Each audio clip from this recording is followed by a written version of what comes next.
นับสนุนโดยหอมเย็นชื่นใจยาดมสมุนไพรตรามังกรทองจากอุ้ยอันโอสถ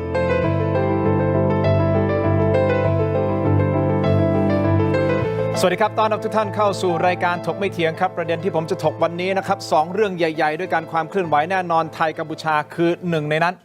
อีกประเด็นหนึ่งคือเรื่องของการเมืองนะครับเอาไทยกัมพูชาก่อนนะฮะก็มีข่าวรายงานว่าทางด้านของกัมพูชานั้นเติมกำลัง 3,000 นายนะฮะที่เป็นทหารเข้าสู่พื้นที่ปราสาทตาควายเขาส่งสัญญาณมาอย่างนี้รัฐบาลไทยจะบริหารจัดการอย่างไรจะมีการปะทะกันหรือไม่เพราะเข้าใจว่าทางด้านของกัมพูชาต้องการพื้นที่นี้นะฮะอันนี้เป็นสิ่งที่เราต้องเฝ้าระวังอย่างยิ่งเลยนะครับส่วนการเมืองแน่นอนนะฮะกรณีของคุณทักษิณชินวัตรนะครับอัยการสูงสุดแล้วก็มีการจะยื่นอุทธรณ์คดี112นะครับคุณผู้ชมครับมาตรา112รวมถึงกรณีที่มีการให้คุณทักษิณจะต้องจ่ายภาษีอีก 17,000 กว่าล้านบาทครบทุกมิติวันนี้คุณผู้ชมพลาดไม่ได้จริงๆนะครับโดยเฉพาะพ่อแม่พี่น้องที่อยู่ชายแดนไทยกัมพูชาฟังให้ดีเลยนะครับเพราะผมเข้าใจความเดือดร้อนของท่านนะฮะว่าตกลงแล้วเนี่ยจะกลับมาใช้ชีวิตอย่างปกติสุขได้อย่างไรวันนี้ได้รับเกียรติเป็นอย่างสูงนะครับจากโฆษกประจำสำนักนายกรัฐมนตรีนะครับคุณสิริพงษ์อังคสกุลเกียรติครับสวัสดีครับสวัสดีครับส่วนอีกท่านหนึ่งครับอาจารย์คณะรัฐศาสตร์มหาวิทยาลัยสุโขทัยธรรมธิราชนะครับดร.ยุทธพรอิสระชัยครับสวัสดีครับอาจารย์ครับขอบคุณทั้งสองท่านที่เกียรติรายการถกไม่เถียงนะครับเข้าใจว่านี่เป็นรายการแรกนะฮะที่2ท่านมาพบเจอกันก่อนหน้านี้อาจจะเจอกันในโอกาสต่างๆแต่ไม่เคยนั่งอยู่ในรายการเดียวกันวันนี้จะวิเคราะห์การเมืองจากอาจารย์นะแบบตรงไปตรงมานะฮะแล้วก็แน่นอนฮะท่านโฆษกมาตรงนี้ทันทีครับท่านโฆษกครับผมเข้าประเด็นเลยนะฮะขอบคุณที่ให้เกียรติจริงๆนะฮะเพราะเราก็อยากจะให้คนของรัฐบาลมาพูดคุยกับเราเหมือนกันเพื่อที่จะให้พ่อแม่พี่น้องประชาชนได้รับทราบว่ารัฐบาลเองมีแผนการอย่างไรกับการบริหารจัดการไม่ว่าจะเป็นใครกัมพูชาไม่ว่าจะเป็นสแกมเมอร์และมิติทางการเมืองระหว่างประเทศด้วยอันดับแรกครับท่านโฆษกครับพอใจกับการบริหารจัดการสถานการณ์ไทยกัมพูชาของรัฐบาลตัวเองมากน้อยแค่ไหนครับคือต้องเรียนว่าท่านนายกเนี่ย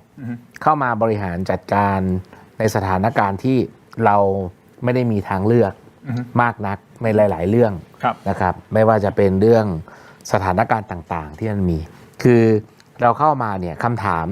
ณวันที่เราเป็นฝ่ายค้านเนี่ยนะเราก็เห็นสถานการณ์ชายแดน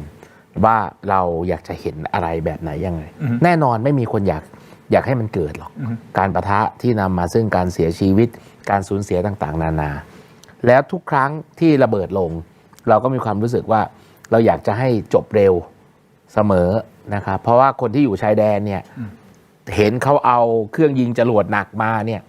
130 กิโลนี่ถามกันแล้วอย่างผมอยู่ตัวเมืองศรีสะเกษห่างชายแดนร้อยกว่ากิโล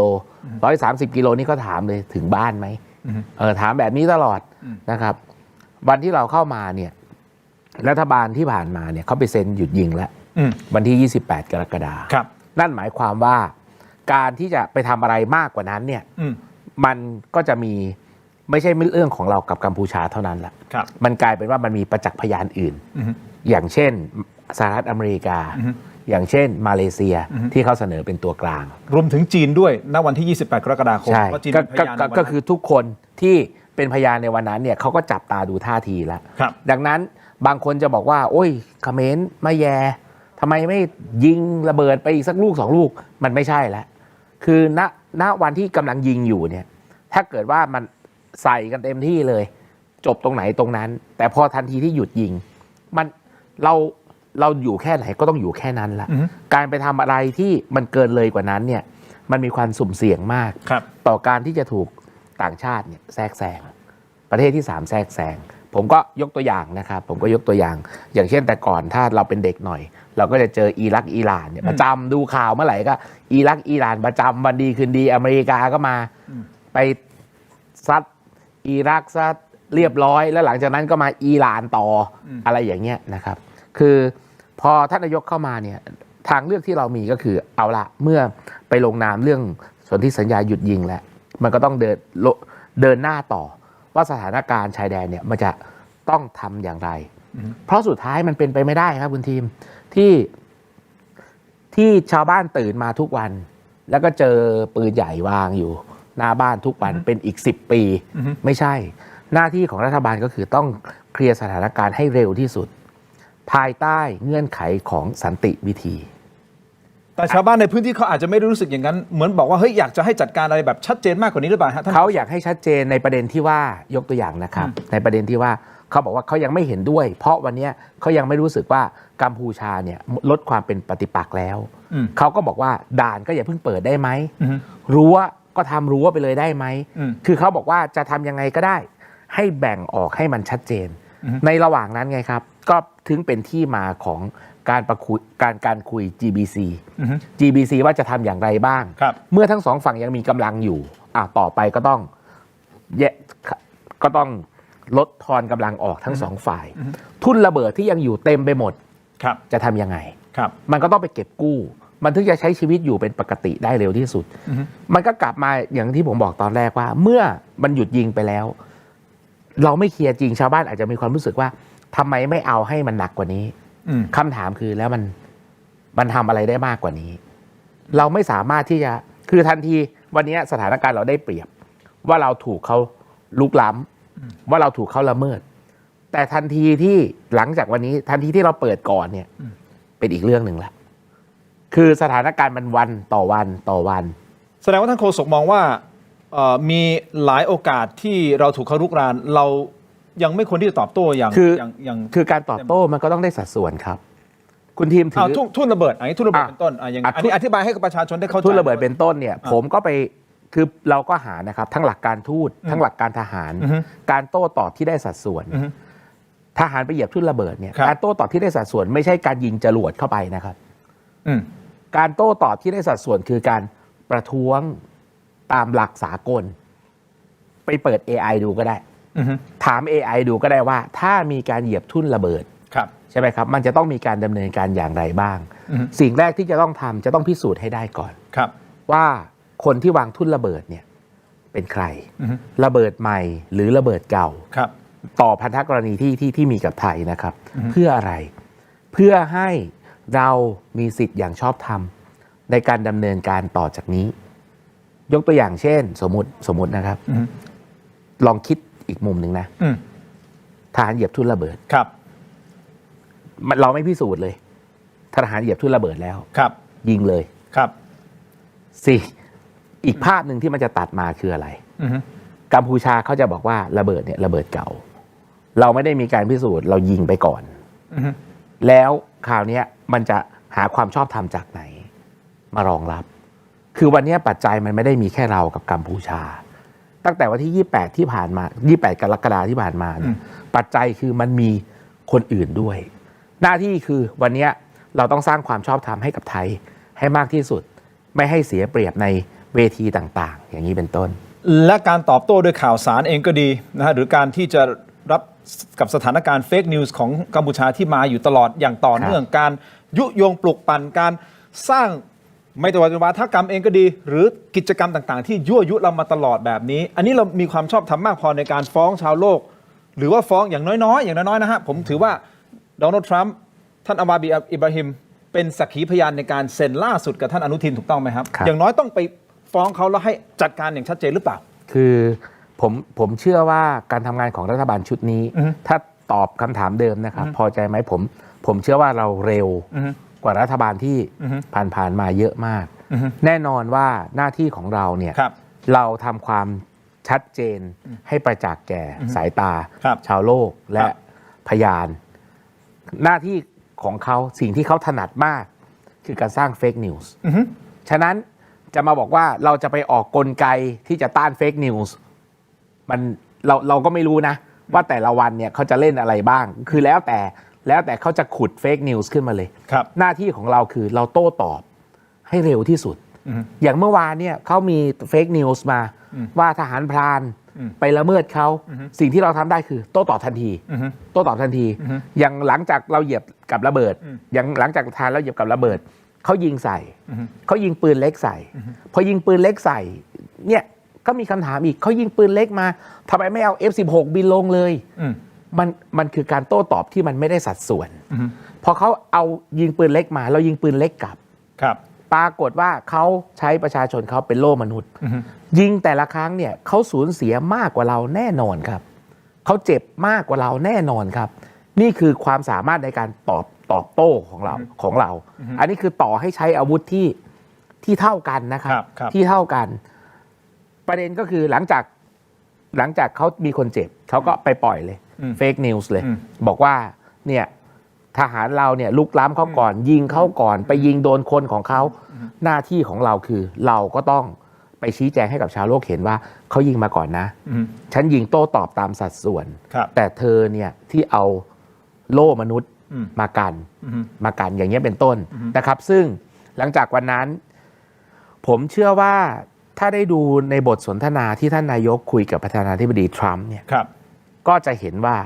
สิ่งต่างๆที่เราพยายามทำมาวันนี้มันทำให้ประเทศอื่นเนี่ยเขาเข้าใจอย่างเช่นประธานาธิบดีทรัมป์เนี่ยเขาเข้าใจเลยคือเดิมทีเนี่ยเขาจะมาประเภทว่าไม่ได้นะถ้าเธอไม่ทำฉันไม่ยอมนะฉันจะเธอเป็นพี่ใช่ไหมเธอตัวใหญ่กว่าใช่ไหมเธอแข็งแรงกว่าใช่ไหมเธอไปรังแกน้องเดี๋ยวฉันจะลงโทษเธอนะเขาอาจจะคิดแบบนี้ก็ได้แต่พอท่านนายกไล่เรียงเหตุผลไปให้ฟังเขาบอกโอเคถ้างั้นแยกออกจากกันอย่างนี้เป็นต้นท่านกำลังจะพูดถึงแยกออกจากกันคือเรื่องของภาษีกับเรื่องของสถานการณ์ถูกต้องไหมอันนี้เป็นประเด็นหนึ่งที่อยากจะฟังคำตอบจากท่านนะครับคือคนพยายามจะบอกว่าต้องไปยึดโยงต้องไปอะไรครับแต่เดี๋ยวเอาไว้เดี๋ยวได้ขยายเพิ่มเติมถามอาจารย์ก่อนอาจารย์ยุทธพรมองว่าสิ่งที่ท่านโฆษกพูดเนี่ยในมุมของคนกลางๆแล้วกันที่มองสถานการณ์ติดตามสถานการณ์เนี่ยเร็วจริงไหมตอบโต้อย่างสาสมจริงไหมคือเราปฏิเสธไม่ได้นะครับว่า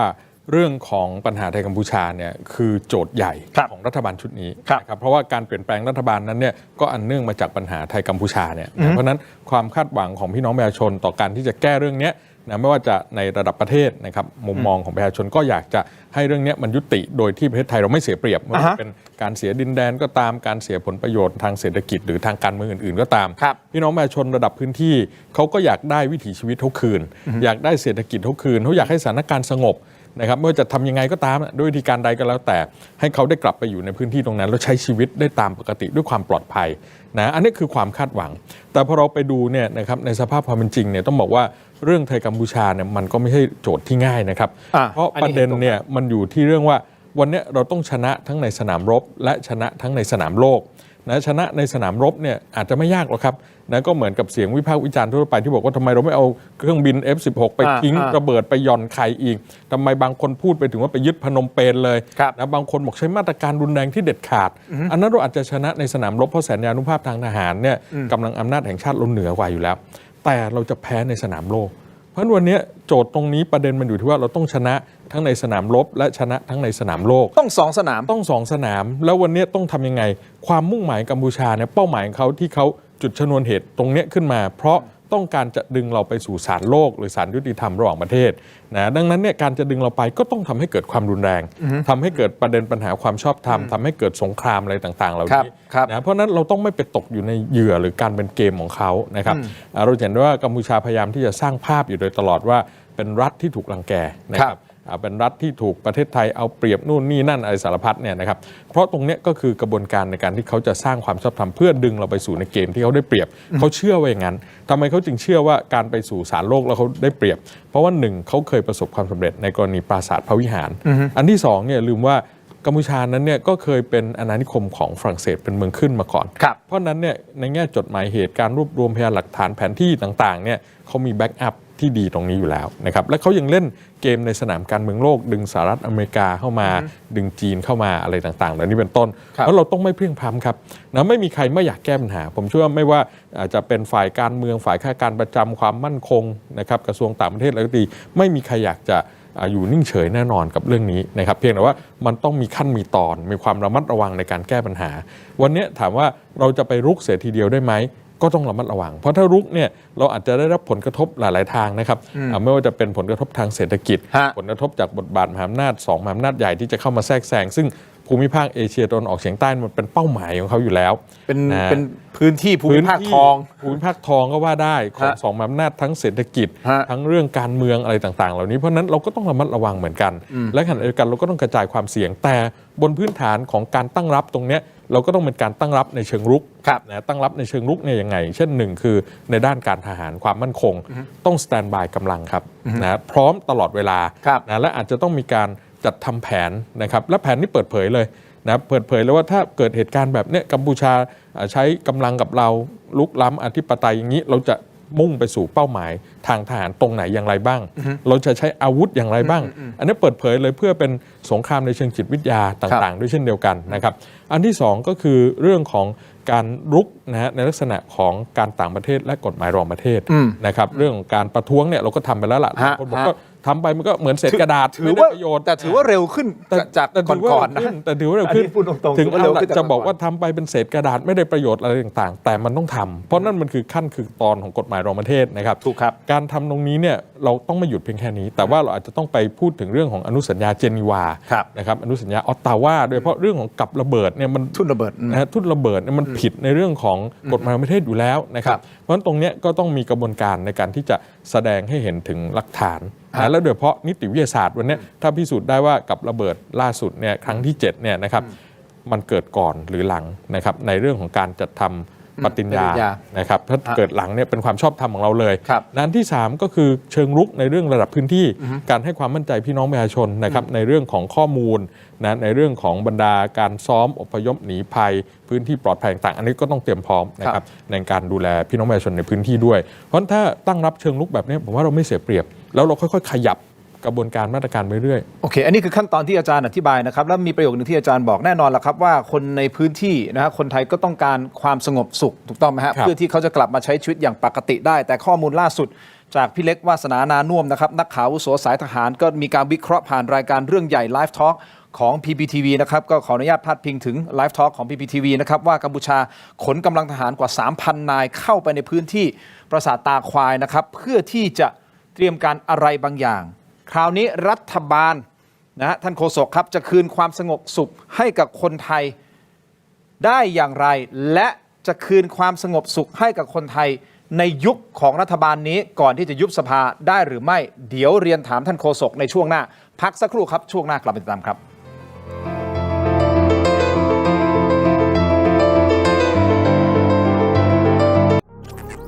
ขณะนี้อย่ารอช้า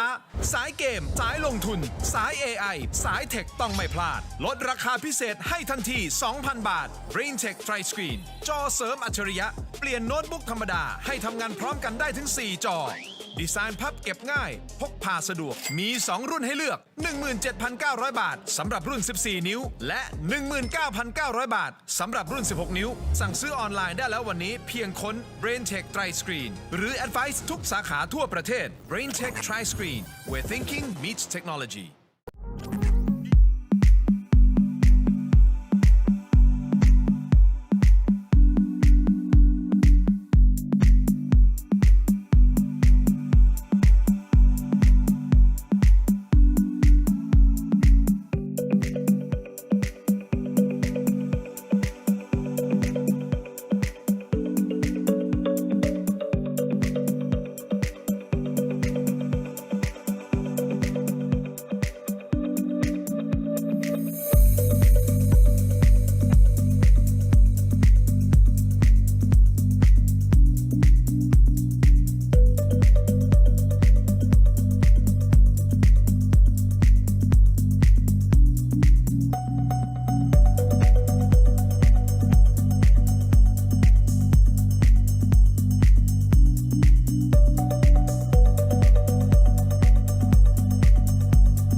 วันเกิดยาบรรเทาอาการแสบร้อนกลางอกและอาหารไม่ย่อยเนื่องจากกรดไหลย้อนชนิดน้ำอ่านคำเตือนในฉลากก่อนใช้ยา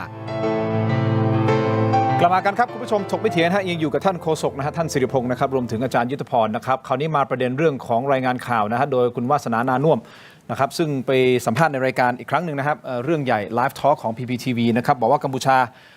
ก็ส่งกำลังทหารประมาณสัก 3,000 นายนะฮะไปในพื้นที่ของปราสาทตาควายและเข้าใจว่าน่าจะเตรียมการอะไรบางอย่างทางรัฐบาลเองมีการประเมินสถานการณ์นี้อย่างไรและมีการเตรียมการอย่างไรเพื่อที่จะรองรับฮะท่านโฆษกครับ ก็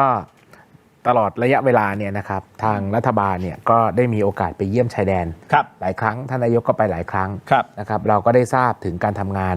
ของทหารตามแนวชายแดนนะคือโดยปกติเนี่ยทหารตามแนวชายแดนทั้งสองฝั่งเลยเขาก็จะทำงานคือเขาก็จะรู้กันอะรู้กันว่าใครเพิ่มใครลดใครทำอะไรอย่างเงี้ย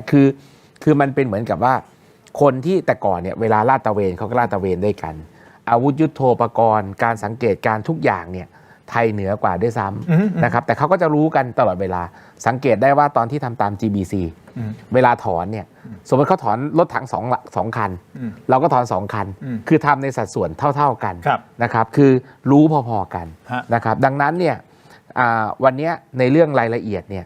ฝั่งรัฐบาลกับกลาโหมเนี่ยตกลงกันเอาไว้ว่าในเรื่องยุทธการต่างๆเนี่ยฝั่งรัฐบาลเนี่ยจะไม่พูดคือจะให้เป็นเรื่องของทหารดำเนินการไปเลยไม่ว่าจะเป็นเรื่องของการเพิ่มหรือลดกำลัง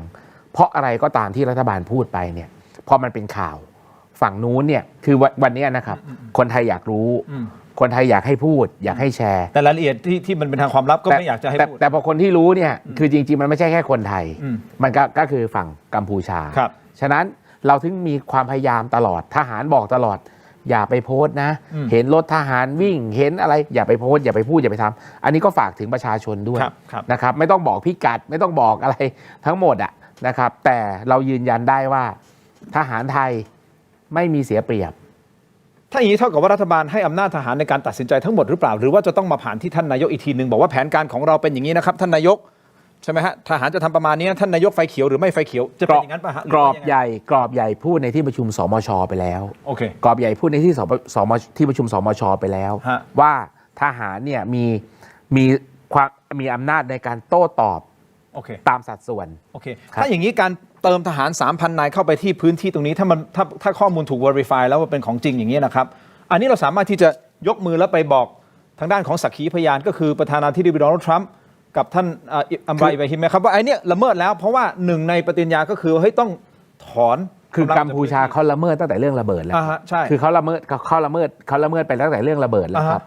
แต่เรื่องของการเติมกำลังทหารเนี่ยเราเนี่ยระงับการใช้ไปแล้วเราระงับการใช้ไปแล้วเพ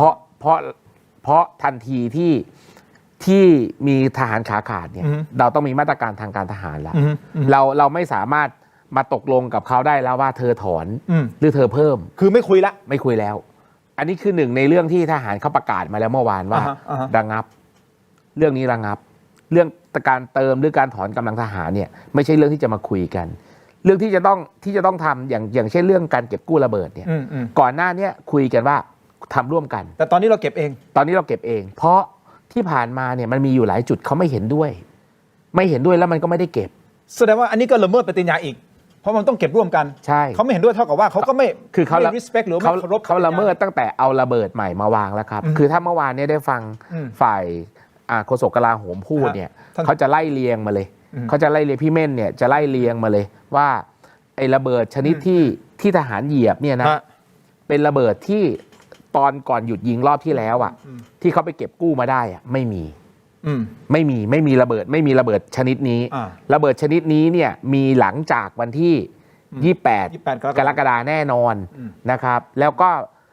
ที่สันนิษฐานได้ว่ามีหลัง26 ตุลาด้วยเนี่ยนะครับเนื่องจากว่าระเบิดเนี่ยมันยังมีความมันวาวแล้วดินที่ฝังเนี่ยยังเป็นดินใหม่ยังไม่มีพืชปกคลุมมีแค่ใบไม้แห้งมาปิดเอาไว้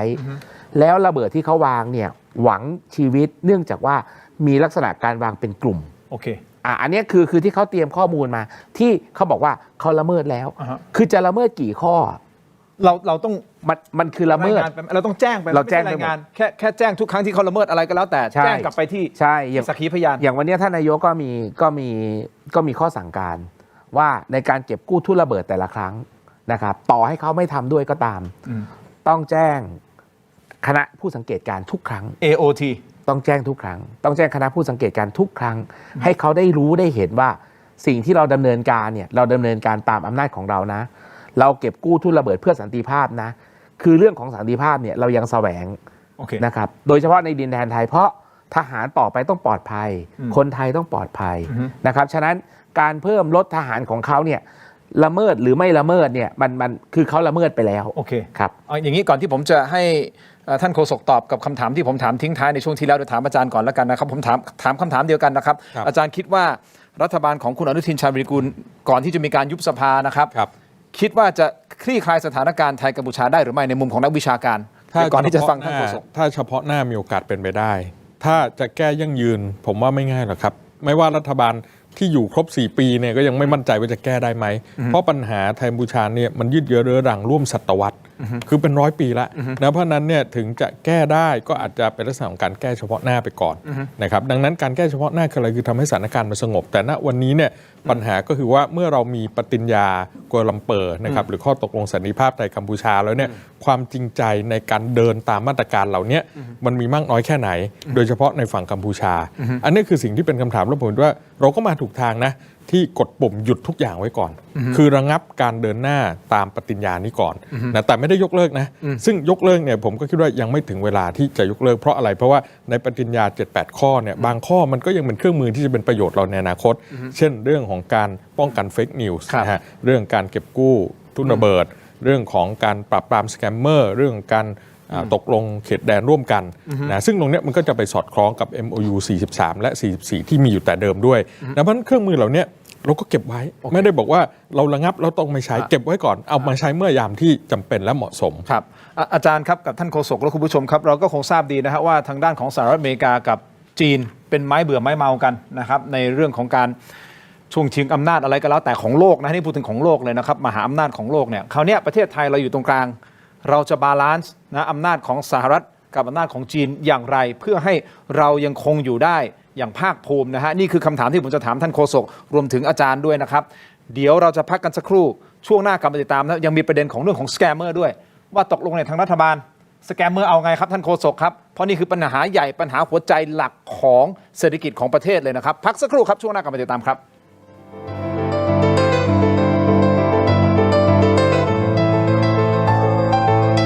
คุณมีอาการแสบท้องอาหารไม่ย่อยเพราะกรดไหลย้อนต้องวันเกิดออกฤทธิ์2 กลไกช่วยลดกรดในกระเพาะป้องกันกรดไหลย้อนกรดไหลย้อนวันไหนต้องวันเกิดยาบรรเทาอาการแสบร้อนกลางอกอาหารไม่ย่อยเนื่องจากกรดไหลย้อนและลดกรดในกระเพาะอาหารชนิดน้ำอ่านคำเตือนในฉลากก่อนใช้ยา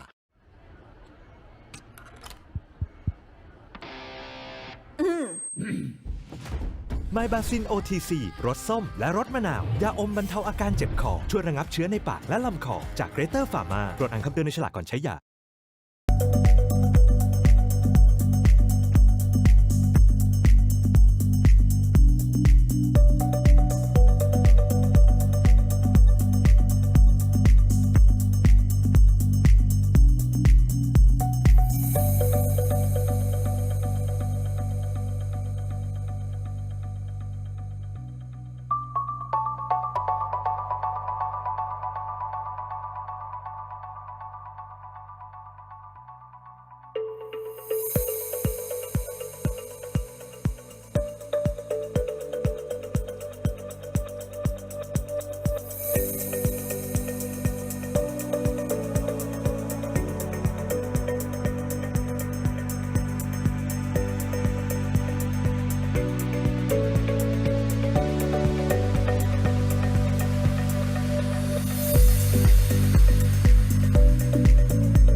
สนับสนุนโดย Lift Up Your Life สร้างสรรค์ความสุขให้ชีวิต Seagull Electric บริษัท HK Pharmaceutical จำกัดมุ่งมั่นพัฒนายามาตรฐานสากลประชาชนเข้าถึงง่าย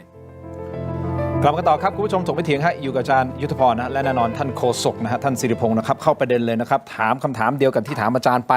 นะถ้าจะบอกว่าแก้ไขปัญหาไทยกัมพูชาที่มันเรื้อรังมาเป็น10เป็น100ปีเนี่ยภายในระยะเวลา 2-3 เดือนอันนี้มันคือเป็นไปไม่ได้อยู่แล้วแต่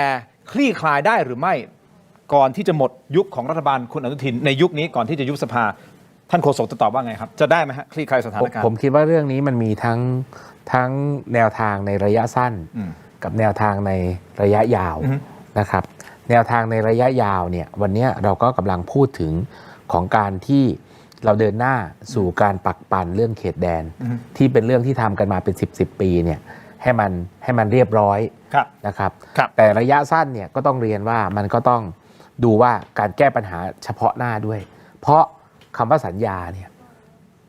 สัญญาจะเป็นผลเนี่ยก็ต่อเมื่อคู่สัญญาปฏิบัติทั้งสองฝ่ายแต่ถ้าเกิดว่าวันหนึ่งคู่สัญญาเนี่ยมันฝั่งหนึ่งไม่ปฏิบัติสัญญามันก็ไม่ได้มีผลบังคับใช้นะครับสิ่งที่รัฐบาลพยายามทำอย่างหนึ่งคือเราพยายามกดดันในทุกวิถีทางให้เขามาเข้าสู่เกมเราเข้าสู่เกมการเจรจาจะสังเกตได้ว่าตอนที่ท่านนายกมาถึงเนี่ยเขาก็เรียกร้องให้เราเปิดด่านนะให้เราเปิดด่านตลอดเลยแต่ท่านนายกก็บอกว่าไม่เอาไม่เปิดจนกระทั่งไปเซ็นปฏิญญาเรียบร้อยเราบอกว่าเปิดด่านนี่คือเรื่องสุดท้ายที่จะทำเลยหลังจากที่คุณทำทั้งหมดเนี่ยให้มันจบแล้วนี่คือแนวทางที่เราตอนแรกเรายังมองว่ามันจะเป็นระยะสั้นด้วยนะครับคือเรามองว่า3 เดือน 4 เดือนเนี่ยจะจบถ้าไปดูในแผน GBC ก่อนหน้านี้ถอนกำลังเนี่ยเขาบอกใช้ระยะเวลา2 เดือนถอนเก็บกู้ทุนระเบิดก็ใช้ระยะเวลา3 เดือนสแกมเมอร์ก็อาจจะใช้ระยะเวลายาวสักหน่อยนึงแต่วางโครงสร้างเอาไว้ปักปันก็น่าจะใช้เวลาในตำบลบ้านหนองจันและบ้านหนองย่าแก้วเนี่ยก็น่าจะใช้เวลาประมาณสัก 3-4 เดือนอะไรแบบเนี้ยนะครับแต่พอมันเกิดเหตุอื่นขึ้นมาแทรกแซงกลายเป็นว่าคราวนี้เลื่อนไม่มีกำหนดอย่างที่บอกไงครับว่าสุดท้ายมันก็ต้องมาดูว่าเหตุการณ์เฉพาะหน้าที่มันเกิดขึ้นเนี่ยคืออะไรเดิมทีเนี่ยเรามุ่งหวังนะคือถ้าทหารไม่เหยียบกับระเบิดเลยนะที่ผ่านมานะครับเราก็มุ่งหวังว่าอย่างน้อยๆเนี่ยจนถึงวันที่ท่านนายกยุบสภาเนี่ยมันต้องมีความชัดเจนมากกว่านี้อย่างที่หนึ่งคือต้องไม่มีทหารละตามแนวชายแดนต้องถอนกำลังอาวุธหนักออกหมดละส่วนกำลังคนอะไรมันก็อาจจะมีบ้างปะปายนะครับแต่พอสถานการณ์เปลี่ยนนะครับวันนี้มันก็ต้องมาดูว่าในระยะสั้นเนี่ยมันจะเกิดเหตุอะไรขึ้นบ้างครับคราวนี้มีการพูดคุยกันและวิเคราะห์กันนะครับว่าสถานการณ์ที่ทางด้านของกัมพูชาเขาจุดขึ้นมาชายแดนเนี่ยเพื่อที่จะเบี่ยงเบนเรื่องของสแกมเมอร์ซึ่งถามว่าเขาคงได้ประโยชน์ในประเด็นนี้เพราะทุกคนไปโฟกัสเรื่องของชายแดนมากกว่าสแกมเมอร์นะตอนนี้แต่ในเวลาเดียวกันก็มีอีกเสียงหนึ่งบอกว่าเดี๋ยวรอนะจริงๆอาจจะเป็นประโยชน์กับฝั่งไทยกับใครบางคนหรือเปล่าที่สแกมเมอร์มันถูกบดบังไปรัฐบาลจัดการเรื่องของสแกมเมอร์อย่างไรแนวทางในการจัดการอย่างเป็นรูปธรรมมีหรือไม่นี่คือหนึ่งคำถามคุณผู้ชมครับและการบาลานซ์สร้างสมดุลระหว่างสหรัฐอเมริกากับจีนเองรัฐบาลทำอย่างไรคุณผู้ชมไปที่ออนไลน์ของเราตอนนี้นะครับในเทโรดิจิทัลใน YouTube นะครับแล้วก็ไปที่ Facebook ถกไม่เถียง Facebook CS7 HD News อันนี้ครับเดี๋ยวเราจะไปพูดคุยกันต่อกับท่านโฆษกประจำสำนักนายกรัฐมนตรีนะครับรวมถึงอาจารย์ยุทธพรด้วยนะครับซึ่งคำถามต่างๆแน่นอนคุณผู้ชมครับจะถูกขยายชัดเจนในออนไลน์สำหรับทีวีตอนนี้นะครับคุณผู้ชมครับเราต้องลาไปก่อนท่านโฆษกบอกว่าเตรียมคือผมถามตรงๆแรงๆได้เลยใช่ไหมฮะได้เลยครับเต็มที่เลยครับสแกมเมอร์นะได้เลยครับและการเบี่ยงเบนประเด็นเต็มที่เลยครับถามได้เต็มที่ทุกเรื่องครับถือว่าจะออกมาจากปากท่านโดยท่านนายกรับทราบว่าท่านจะบอกพูดอะไรถูกต้องไหมฮะครับผมครับทราบครับโอเคคุณผู้ชมเจอกันในออนไลน์ครับขอบคุณทางทีวีก่อนนะครับขอบคุณท่านโฆษกครับอาจารย์ครับเจอกันในออนไลน์ถกไม่เถียงครับสวัสดีครับ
ชมในช่วงของออนไลน์นะฮะถกไม่เถียงคุณผู้ชมครับยังอยู่กับท่านโฆษกประจำสำนักนายกรัฐมนตรีนะครับท่านศิริพงษ์อังคสกุลเกียรตินะครับรวมถึงอาจารย์ยุทธพรอิสระชัยอาจารย์คณะรัฐศาสตร์มหาวิทยาลัยสุโขทัยธรรมาธิราชนะครับเรามาพูดคุยกันต่อแต่ก่อนที่จะไปสนทนาธรรมทางการเมืองนะอยากให้คุณผู้ชมเข้ามาโหวตกันหน่อยนะฮะเพราะเราตั้งคำถามครับเราถามว่าคุณชอบการสื่อสารของรัฐบาลชุดปัจจุบันหรือไม่คุณผู้ชมคิดเห็นอย่างไรโหวตกันเข้ามาหน่อยนะครับชอบไม่ชอบเฉยอันนี้หน้าที่น่าจะตกที่ท่านโฆษกโดยตรงนะฮะนั่นคือหน้าที่ของการสื่อสารของรัฐบาลท่านเห็นอย่างไรอย่างนี้นะครับอย่างที่คุณผู้ชมหลายท่านก็พยายามสะกิดผมแล้วบอกว่าทำไมไม่เชิญคนของรัฐบาลมาบ้างทำไมเชิญแต่ฝ่ายตรงข้ามแล้วมาถล่มรัฐบาลเราก็มีความพยายามในการที่จะเรียนเชิญหลากหลายท่านที่เกี่ยวข้องในเรื่องนั้นๆนะฮะในการที่จะมาพูดคุยแล้ววันนี้ก็เป็นโอกาสอันดีงามนะที่ได้รับเกียรติจากท่านโฆษกมาพูดคุยกับเรานะครับพูดคุยกันแบบตรงไปตรงมานะฮะอย่างที่ผมบอกก็ผมไม่ได้เข้าข้างใครใดทั้งสิ้นนะครับก็เปิดพื้นที่ให้ท่านอธิบายคุณผู้ชมคิดเห็นอย่างไร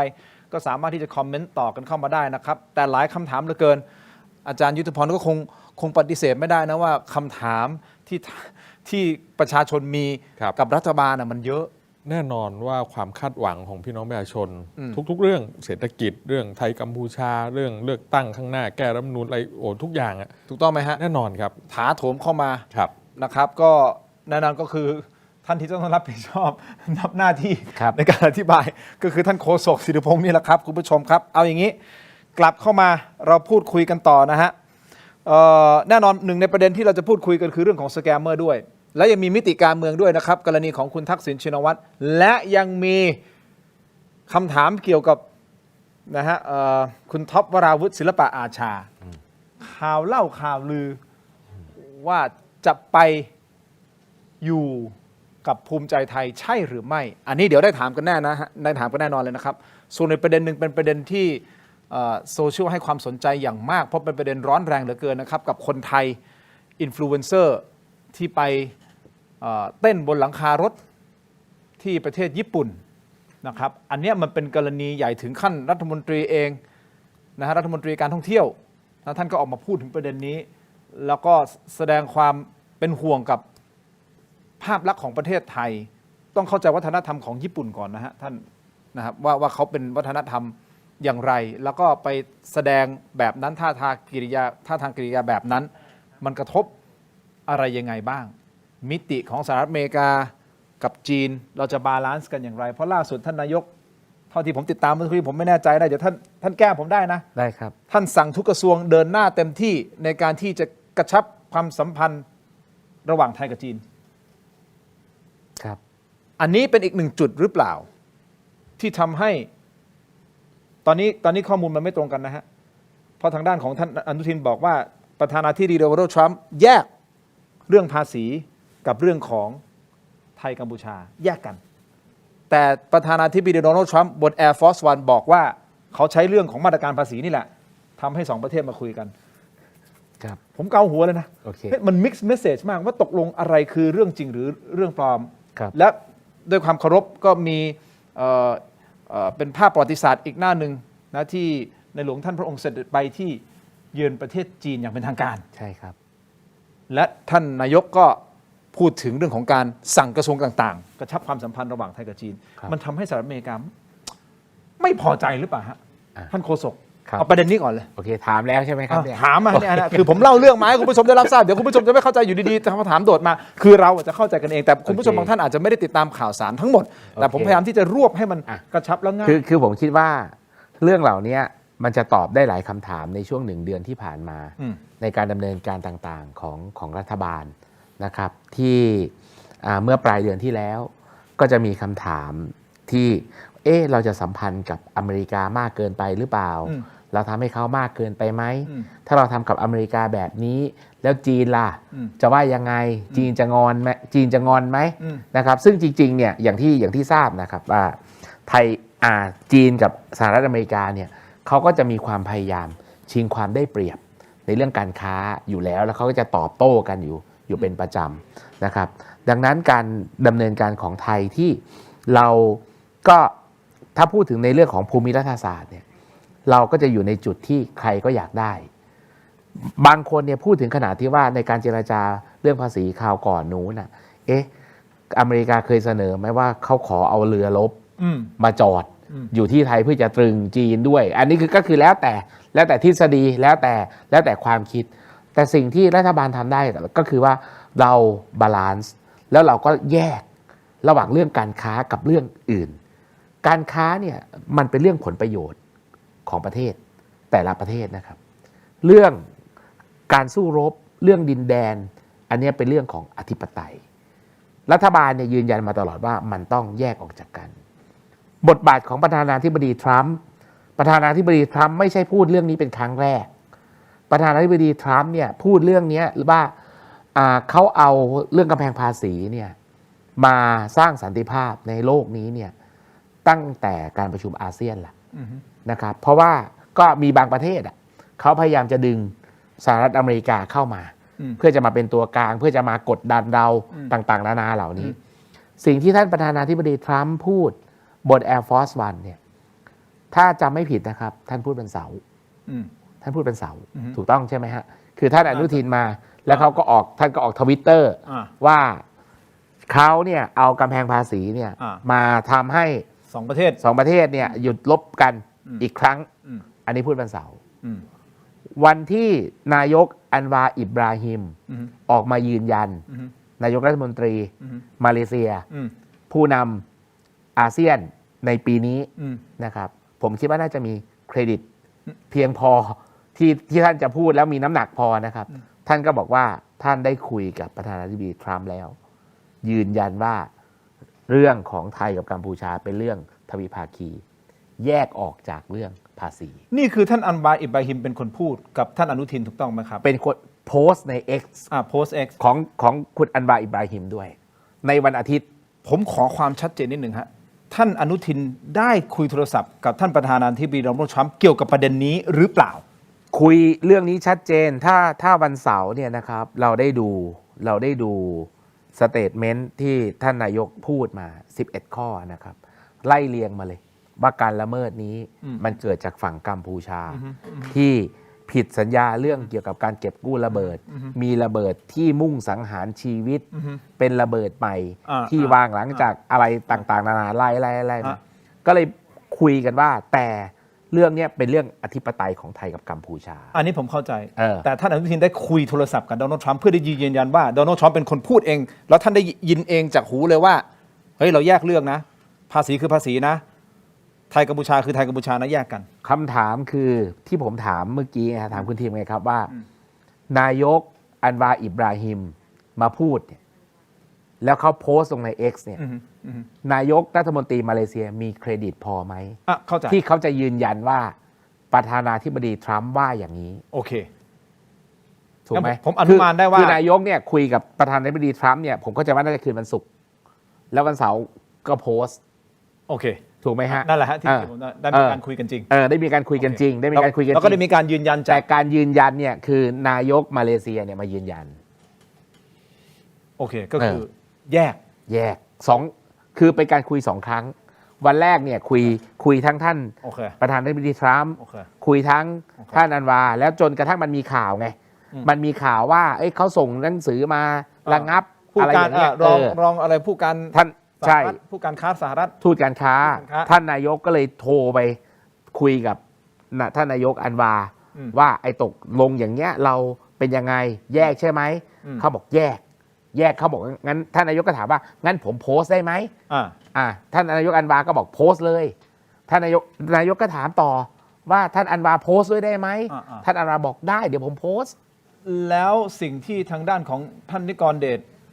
ออกมาบอกว่าทางด้านของผู้แทนการค้าสหรัฐรองผู้แทนการค้าสหรัฐออกมาบอกว่าเฮ้ยเราจะระงับเรื่องของการเจรจาภาษี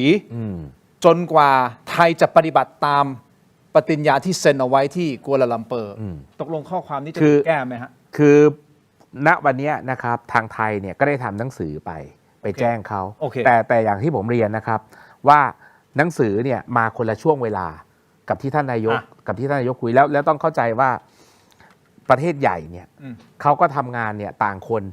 ต่างทำต่างคนต่างทำหนังสือกับเวลาที่คุยกันเนี่ย มันมาคนละเวลากันใช่ ว่าไป ใช่ แต่สุดท้ายท่านยืนยัน ท่านยื ว่าน ยัน แยกกัน2เรื่องนะ ท่านยืนยัน ผมจะได้จบประเด็นนี้ ใช่ ก็คือแยก2เรื่อง ไม่ใช่แค่ท่านนายกเรายืนยัน โอเค นายกมาเลเซียก็ยืนยัน โอเคงั้นผมจบประเด็นนี้อาจารย์มองประเด็นนี้ยังไง แล้วก็การบาลานซ์อำนาจระหว่างสหรัฐอเมริกากับจีน เราต้องทำยังไงในฐานะคนกลาง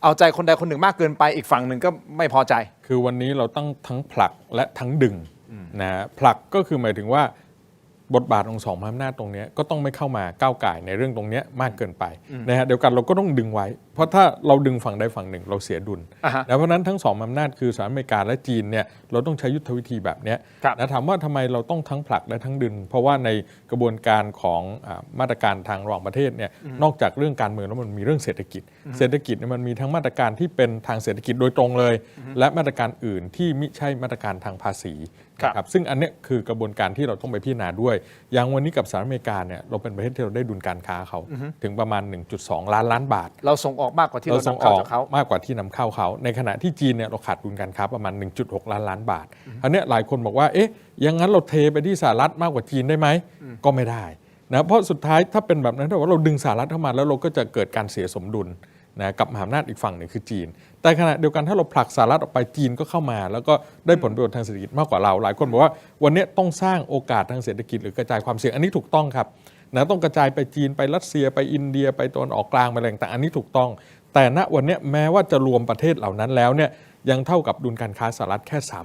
30%คือยังไม่ถึงครึ่งหนึ่งเลยนะฮะที่เราได้เปรียบสหรัฐเพราะนั้นเราจะทิ้งสหรัฐเสียทีเดียวก็ไม่ได้ แต่เดียวกันเนี่ยเราก็จะไปตามสหรัฐทั้งหมดก็ไม่ดีนะดังนั้นวันนี้เนี่ยผมว่าคงต้องพิจารณาแยกส่วนเป็นประเด็นเป็นเรื่องไป ในสหรัฐอเมริกาเองนั้นเนี่ยพระบดีโดนัลด์ทรัมป์ไม่ได้ตัดสินใจอะไรได้คนเดียวนะครับเราดูเหมือนว่าบทบาทพระบดีนั้นสามารถตัดสินใจตกลงอะไรได้คนเดียว แต่เขา เอาก็จริง มีสภา เขามี ของ ก เขา ล อยู่ ไกอื่นมีสภามีพรรคการเมือง Congress มีอะไรต่ออะไรกลุ่มทุนเศรษฐกิจต่างๆ เหล่านี้ดังนั้นสิ่งเหล่านี้เราก็ต้องพยายามที่จะบาลานซ์หรือมีกลไกอื่นในการเชื่อมต่อนะไปยังสหรัฐอเมริกาด้วยนะครับและต้องทำความเข้าใจถึงการเมืองภายในสหรัฐด้วยนะว่า ครับ เขามีตัวแสดงเนี่ยใครบ้างแล้วเราจะไปเจาะไปเข้าอะไรยังไงบ้างนะในขณะเดียวกันจีนนะครับซึ่งก็เป็นมหาอำนาจที่อยู่ใกล้เรานะครับมากกว่า ตรงเนี้ยเราก็ทิ้งไม่ได้เหมือนกันนะและจีนอย่าลืมว่าอดีตก็คือแบ็กอัพของกัมพูชานะครับวันนี้เนี่ยเราไม่ต้องเป็นคู่ขัดแย้งกับทั้งสหรัฐกับทั้งจีนนะครับเพราะว่าเราเป็นคู่ขัดแย้งกับกัมพูชาอย่างเดียวเนี่ยก็แก้ปัญหากันวนเวียนแล้วนะครับเพราะฉะนั้นเนี่ยอย่าไปสร้างความเป็นคู่ขัดแย้งใหม่กับทั้งสองมหาอำนาจนะแต่ดึงสองมหาอำนาจเข้ามาและเดินก็ต้องผลักอย่าให้เข้ามาก้าวไก่ในประเด็นปัญหาไทยกัมพูชามากนัก เพราะมันเป็นเรื่องที่เรากับกัมพูชาต้องแก้กันเอง อันนี้คือสิ่งที่ต้องเป็นจุดยืนของเราที่ชัดเจน บาลานซ์ ต้องบาลานซ์ นะครับ คือทั้งผลักและทั้งดึง งั้นผมถามต่อเลยนะฮะ ครับ อาจารย์โทษนะฮะเราเป็นนักวิชาการเราสามารถที่จะแสดงความคิดเห็นได้เนาะ ครับ อาจารย์ให้เครดิตคุณเซนมากน้อยแค่ไหนฮะในการที่เขาออกมาพูดห ครับ รือว่าโพสต์ ผมคิดว่าเครดิตสำหรับฮุนเซนในสายตาระหว่างประเทศนั้นแทบจะไม่มีอยู่แล้วนะแต่ฮุนเซนนั้นพยายามที่จะรักษาฐานอำนาจภายในกัมพูชา เพราะฮุนเซนเองก็ไม่ได้มีภาพออกมาภายนอกเนี่ยจะเหมือนว่าคุมทุกสิ่งทุกอย่างได้ แต่ข้างในนี่ก็ไม่ได้คุมได้ทั้งหมดนะครับการที่จะต้องต่อท่ออำนาจไปยังฮุนมาเน็ตต่างๆ เหล่านี้นะครับเพื่อเสริมฐานความแข็งแกร่งให้กับตระกูลฮุนต่อไปต่างๆมันก็เป็นสิ่งที่เขาก็ต้องพยายามโยงผลประโยชน์ทางการเมืองและเศรษฐกิจเนี่ยนะต่างๆของเขาแต่ว่าในภาพรวมประเทศผมก็ไม่ได้เป็นภาพที่เชิงบวกอะไรเลย โอเค นะดังนั้นวันนี้เราต้องฉายภาพว่ากัมพูชานั้นไม่ได้เป็นรัฐที่ถูกรังแก แต่ว่านี่คือรัฐอาชญากรรม ที่มีเรื่องราวต่างๆ เกิดขึ้นในมากมาย มีเรื่องสแกมเมอร์มีอะไรต่างๆ ที่เป็นปัญหากับนานาชาติกับชาวโลกนะไม่ใช่เฉพาะแค่ประเทศไทยเท่านั้น ที่ผมถามประเด็นนี้อาจารย์เพราะ ครับ อะไรรู้ไหมฮะเพราะว่าท่านโฆษกพูดเมื่อสักครู่นี้บอกว่าคุณเซนเขาต้องการให้เราเปิดด่าน อันนี้ยืนยันใช่ไหมฮะ ก่อนหน้า ก่อนห นี้ น้านี้ ก่อนหน้านี้ ต้องการให้เราเปิดด่านก็ต้องครับ แต่เราก็ไม่เคย ถูกต้องไหมฮะ ใช่ ไม่เคย อืม แต่ประเด็นคือล่าสุดเองนะมีคลิปด้วยใช่ไหมครับ อันนี้เราปล่อยบางช่วงบางตอนไม่ให้รู้ว่าท่านได้พูดอะไรบ้าง บอกให้ไม่ต้องเปิดด่าน เราก็อยู่ได้เป็น100 ปีประมาณนั้นนะครับ เพราะฉะนั้นเนี่ยมันก็ค้านผมถึงถามอาจารย์ยุทธพรว่าเอ๊ะ ครับ ตกลงท่านโฆษกบอกว่าเขาขอให้เราเปิดด่านก่อนหน้านี้ แต่สุดท้ายตอนนี้บอกว่าเฮ้ยเราไม่ขอไทยเปิดด่านนั้นเราปิดด่านปิดไปเลย จะได้รู้เลยว่าเราอยู่ของเราได้ มีบางช่วงบางตอนไหมฮะอ่ะเปิดครับ រដ្ឋាតាំងពីថៃបិទទល់ដែនមកខ្មែរមិនដែលកម្ពុជាមិនដែលទៅសុំបើកទេហើយបើសិនជាថៃបិទ100ឆ្នាំទៀតក៏ខ្មែរមិនងាប់ដែរដល់ចុងក្រោយនេះនាយករដ្ឋមន្ត្រីថៃ นายกรัฐมนตรีไทยนี่เย้มันติ๊กปีเชียงปีดองนะมันบางจรอเนี่ยน้อมเปียกองตอบเจงมอกนี่เย้จระดองรถดอดไงเด็กขยมคณะขยมปฏิกรรม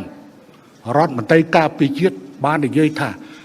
ขนมมวยชีวิตนี่มันจอจ้าได้คาดเลอเรื่องบางประเด็น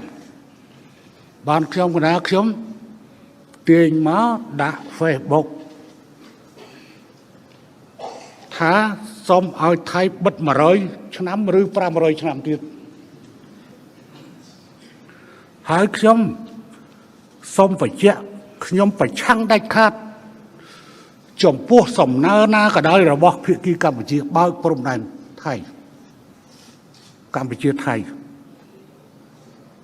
โปรเกเนบ้าเกเนบัดยืงกลมแต่ส้มบ้ากลมเท่าเท่า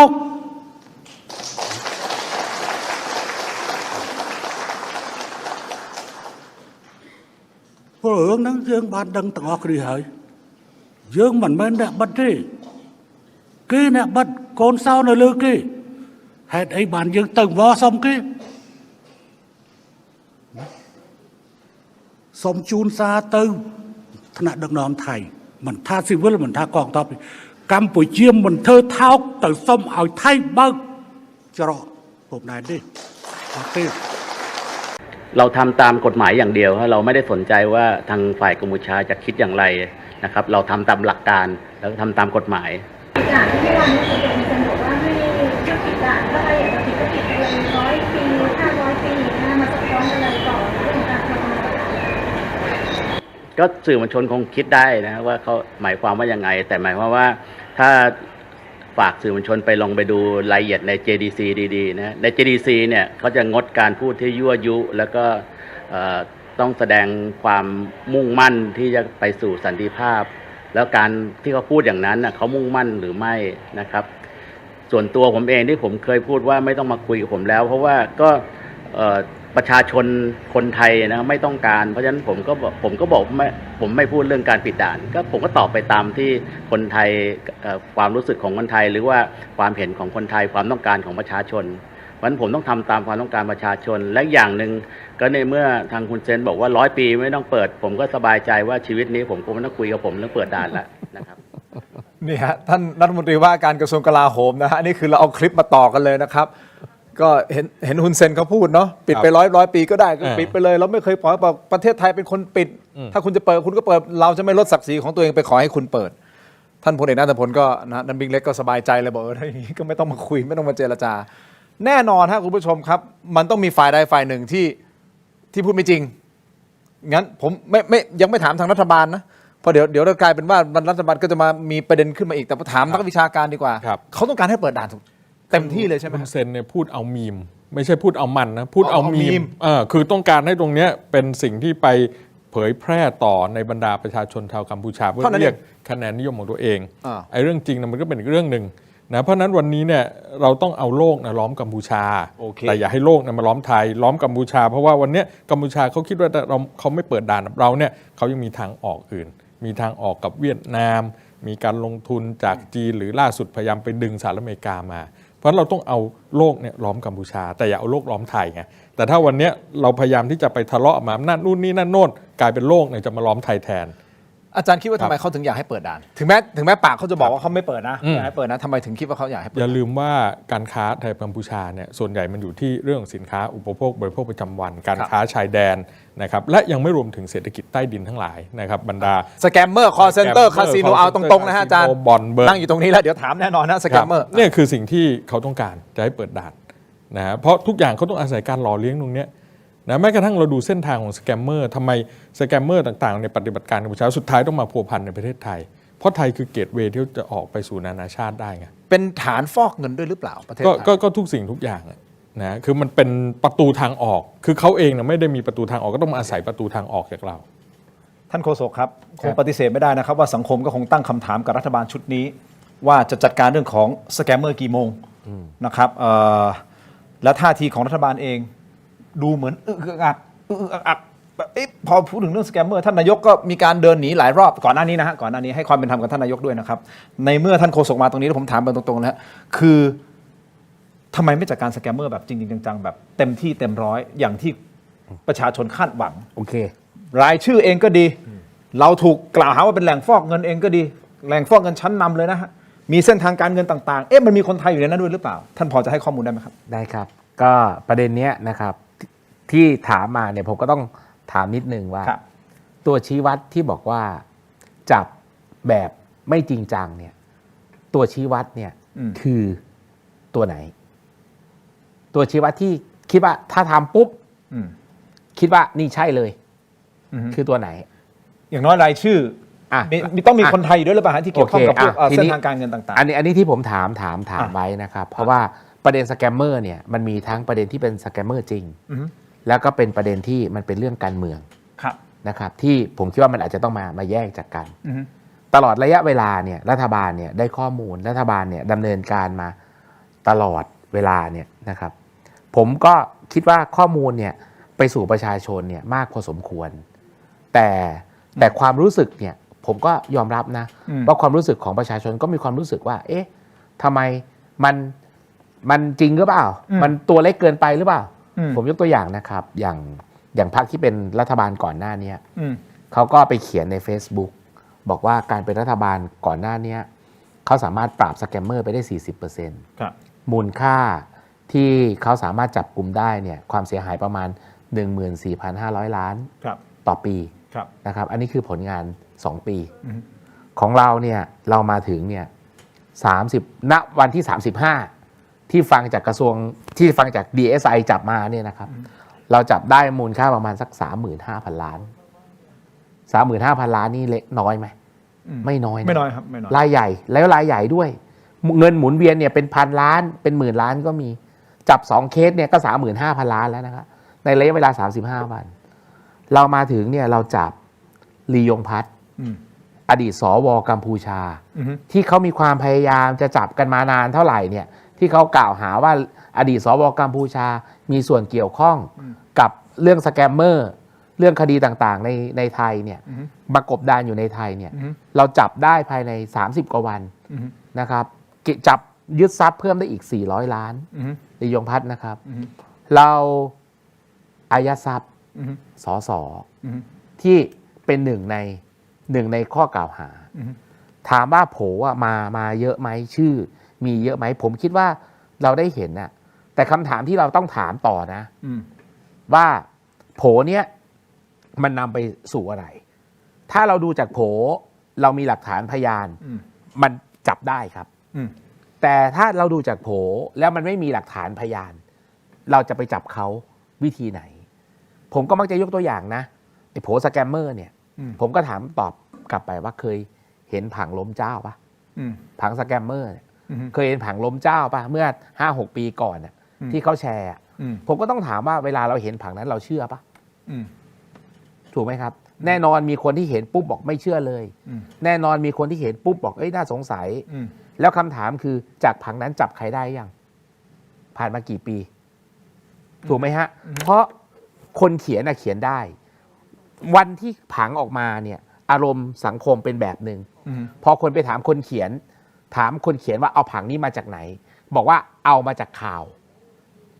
ต่างประเทศที่ไม่ได้มีแหล่งที่มาชัดเจนด้วยอะไรแบบนี้เป็นต้นนะครับสิ่งที่เราบอกเรากำลังจะอธิบายว่ารัฐบาลเนี่ยมีความพยายามเต็มที่วันนี้เรามีผลงานเชิงประจักษ์ในการกำจัดสแกมเมอร์เป็นตัวเลขที่ผมเล่าให้คุณทีมฟังแต่ถ้าจะพูดถึงประเด็นการเมืองว่าอ้าวสแกมเมอร์การเมืองท่านบอกว่าเป็นสแกมเมอร์ของจริงกับสแกมเมอร์การเมืองผมสงสัยนิดนึงมันแตกต่างกันยังไงแล้วมันคืออะไรฮะสแกมเมอร์คือประเด็นเนี่ยแล้วผมก็มักจะตั้งคำถามถึงคนที่บอกว่าเขามีข้อมูลแล้วเราก็พยายามขอข้อมูลนะให้ไหมฮะท่านนายกก็ขอข้อมูลนะครับตอนแรกก็คุยกันว่าเดี๋ยวจะเอามาให้หลังจากนั้นก็ไม่มาแล้วก็บอกว่าไม่ใช่หน้าที่อย่างเงี้ยคือคนที่มีข้อมูลเนี่ยคือคนที่มีข้อมูลเนี่ย DSI เนี่ยนำไปสู่การยึดทรัพย์ได้นะครับแต่คนที่ บางครั้งเนี่ยคนที่ถูกกล่าวหาเนี่ยแต่ไม่ส่งข้อมูลเนี่ยมันดำเนินการยากมาก เราหาข้อมูลได้ไหมฮะ ก็ หมายถึงทางรัฐบาล คือ พยายามหาข้อมูลใน คือ สิ่งที่ คือ เขา วันนี้ไม่ใช่ไม่หา วันนี้ก็พยายามหาครับ แต่ถ้ามันหาไม่เจอคือมันไม่เจอ ถูกไหมฮะคือก็ถ้ามันหาไม่เจอ แล้วมันจะไปให้รัฐบาลบอกว่ารัฐบาลหาเจอ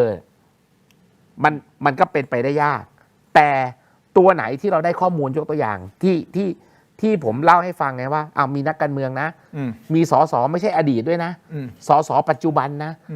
ที่เขาให้ข้อมูลมาแล้วเจอเส้นเงินเจอปุ๊บอายัดทันทีก็มีอย่างนี้เป็นต้นพอจับได้ก็บอกว่าเขาตัวเล็กแต่ก่อนจะจับได้ก็ถามว่าทำไมไม่จับอย่างนี้คือตัวชี้วัดเนี่ยคือตัวชี้วัดจริงๆหรือว่าการเมืองถูกปะอันนี้ผมก็ชวนตั้งคำถาม ได้ฮะดีฮะดีฮะดีท่าน ผมก็ชวนคิดเพราะว่า ฮะ ก่อนหน้านี้เขาบอกนี่ไง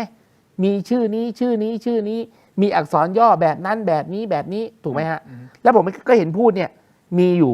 1 คนเนี่ยที่บอกว่าเนี่ยเป็นสสนะชื่อย่อชอช้างใช่ไหมพูดมาทำไมไม่จับทำไมไม่จับเพราะเป็นพรรคร่วมใช่ไหมพอจับปุ๊บพออายัดทรัพย์ปั๊บบอกเป็นตัวเล็กอ้าวแล้วถ้าเป็นตัวเล็กแล้วคุณพูดทำไมตอนแรกถูกไหมคือแล้วได้มีการถ้าเป็นตัวเล็กอย่างที่เขาอ้างมันมีการสืบไปถึงว่ามันมีตัวใหญ่จริงหรือเปล่าเส้นเงินมันไปถึงไหนอ่ะเขาสืบหมดครับณวันที่ท่านนายกมานะครับผมเรียนเลยว่าตอนท่านนายกประชุมแล้วก็ตำรวจก็มาทั้งทีมนะครับตำรวจเนี่ยขอตั้งกรรมการเพิ่มอีก8 คณะจากกลไกเดิมที่มีอยู่แล้วเพราะตำรวจบอกว่ากลไกเดิมที่มีที่ผ่านมาเนี่ยการทำงานของเขายังเกิดความยากลำบากขอตั้งเพิ่มอีก8 คณะนี่คืออะไรนี่คือกลไกที่มันมีมาก่อนหน้านี้มันยังไม่รองรับการทำงานที่มันฟังก์ชันทั้งหมดงั้นผมถามนี้เพิ่มเติมได้ไหมฮะมีชื่อลอยมาตั้งข้อสงสัยเกี่ยวกับชาวต่างชาติที่มีเปิดบริษัทอันนู่นนี่นั่นแล้วอาจจะมีส่วนเกี่ยวข้องคือมันไม่มีหลักฐานไปถึงเขาคือยกตัวอย่างที่เขาพูดชื่อกันบ่อยๆทุกคนที่กล่าวหามาเนี่ยเราตรวจเส้นเงินหมดครับการตรวจเส้นเงินเนี่ยมันไม่ได้มีแค่ตำรวจด้วยที่ตรวจเส้นเงินธนาคารแห่งประเทศไทยก็ต้องตรวจเส้นเงินกลต.ก็ต้องตรวจเส้นเงินนะครับกลต.เนี่ยที่ผ่านมาเนี่ยนะครับคือก่อนหน้านี้นะไม่เคยจับคริปโตได้นะฮะแต่พอรัฐบาลเนี่ยเราก็ไปคุยกับ Binance ให้ Binance เนี่ยมาช่วยจับนี่เราก็จับคริปโตได้เราก็จับคริปโตได้แต่จะถามว่ามูลค่าโอ้โหดูสิอเมริกาเขาจับคริปโตได้เท่านั้นเท่านี้เท่านู้นคำถามก็คือถ้าเทียบกับ Market Cap อ่ะเรากับอเมริกามันต่างกันแบบโดยสิ้นเชิงอ่ะนะครับฉะนั้นถ้าบอกว่าอเมริกาจับได้500,000 ล้านของเราจะต้องจับได้3 ล้านเท่ากับงบประมาณประเทศเนี่ยมันเป็นไปไม่ได้อยู่แล้วเพราะ Market Cap มันต่างกันโอเคอาจารย์ขออนุญาตท่านโฆษกนะอาจารย์ยุทธพรฟังแล้วเรื่องของสแกมเมอร์เป็นอีก1 โจทย์ใหญ่ถูกต้องไหมครับแล้วอาจารย์ฟังที่ท่านโฆษกพูดเนี่ยอาจารย์คิดยังไงตรงๆคือวันนี้เรื่องสแกมเมอร์เนี่ยเราปฏิเสธไม่ได้ว่าถูกเอามาโยงกับการเมืองนะครับแล้วผมคิดว่าก็มองเป็นจะเป็นประเด็นสำคัญในเวทีเลือกตั้งที่กำลังเกิดขึ้นด้วยนะในเวทีเลือกตั้งนอกจากเรื่องรัฐธรรมนูญเรื่องอะไรต่างๆแล้วเนี่ยผมว่าเรื่องสแกมเมอร์เรื่องทุนเทาเรื่องการเมืองสีเทาเรื่องไทยกัมพูชาอันเนี้ยจะเป็นคำถามที่ถูกถามทุกพรรคนะเพราะนั้นวันนี้เนี่ยการเคลียร์ให้ชัดเลยนะว่าอันไหนสแกมเมอร์การเมืองอันไหนสแกมเมอร์จริงก็ต้องจัดการเพราะนี่คือความเดือดร้อนของพี่น้องประชาชนทั้งคนไทยแล้วก็คนทั้งโลกเลยนะครับแล้วโดยเฉพาะเรื่องสแกมเมอร์เนี่ยอันที่จริงเนี่ยเดิมมันมีอยู่แล้วละปัญหาเนี้ยก็มีการพยายามแก้กันมาในทุกยุคทุกสมัยแต่มันมาถูกโฟกัสหรือพูดถึงเนี่ยเมื่อเกิดปัญหาไทยกัมพูชานะแล้วมันเชื่อมโยงมาถึงเรื่องนี้นะว่ามีบรรดานักสแกมเมอร์ทั้งหลายนะครับ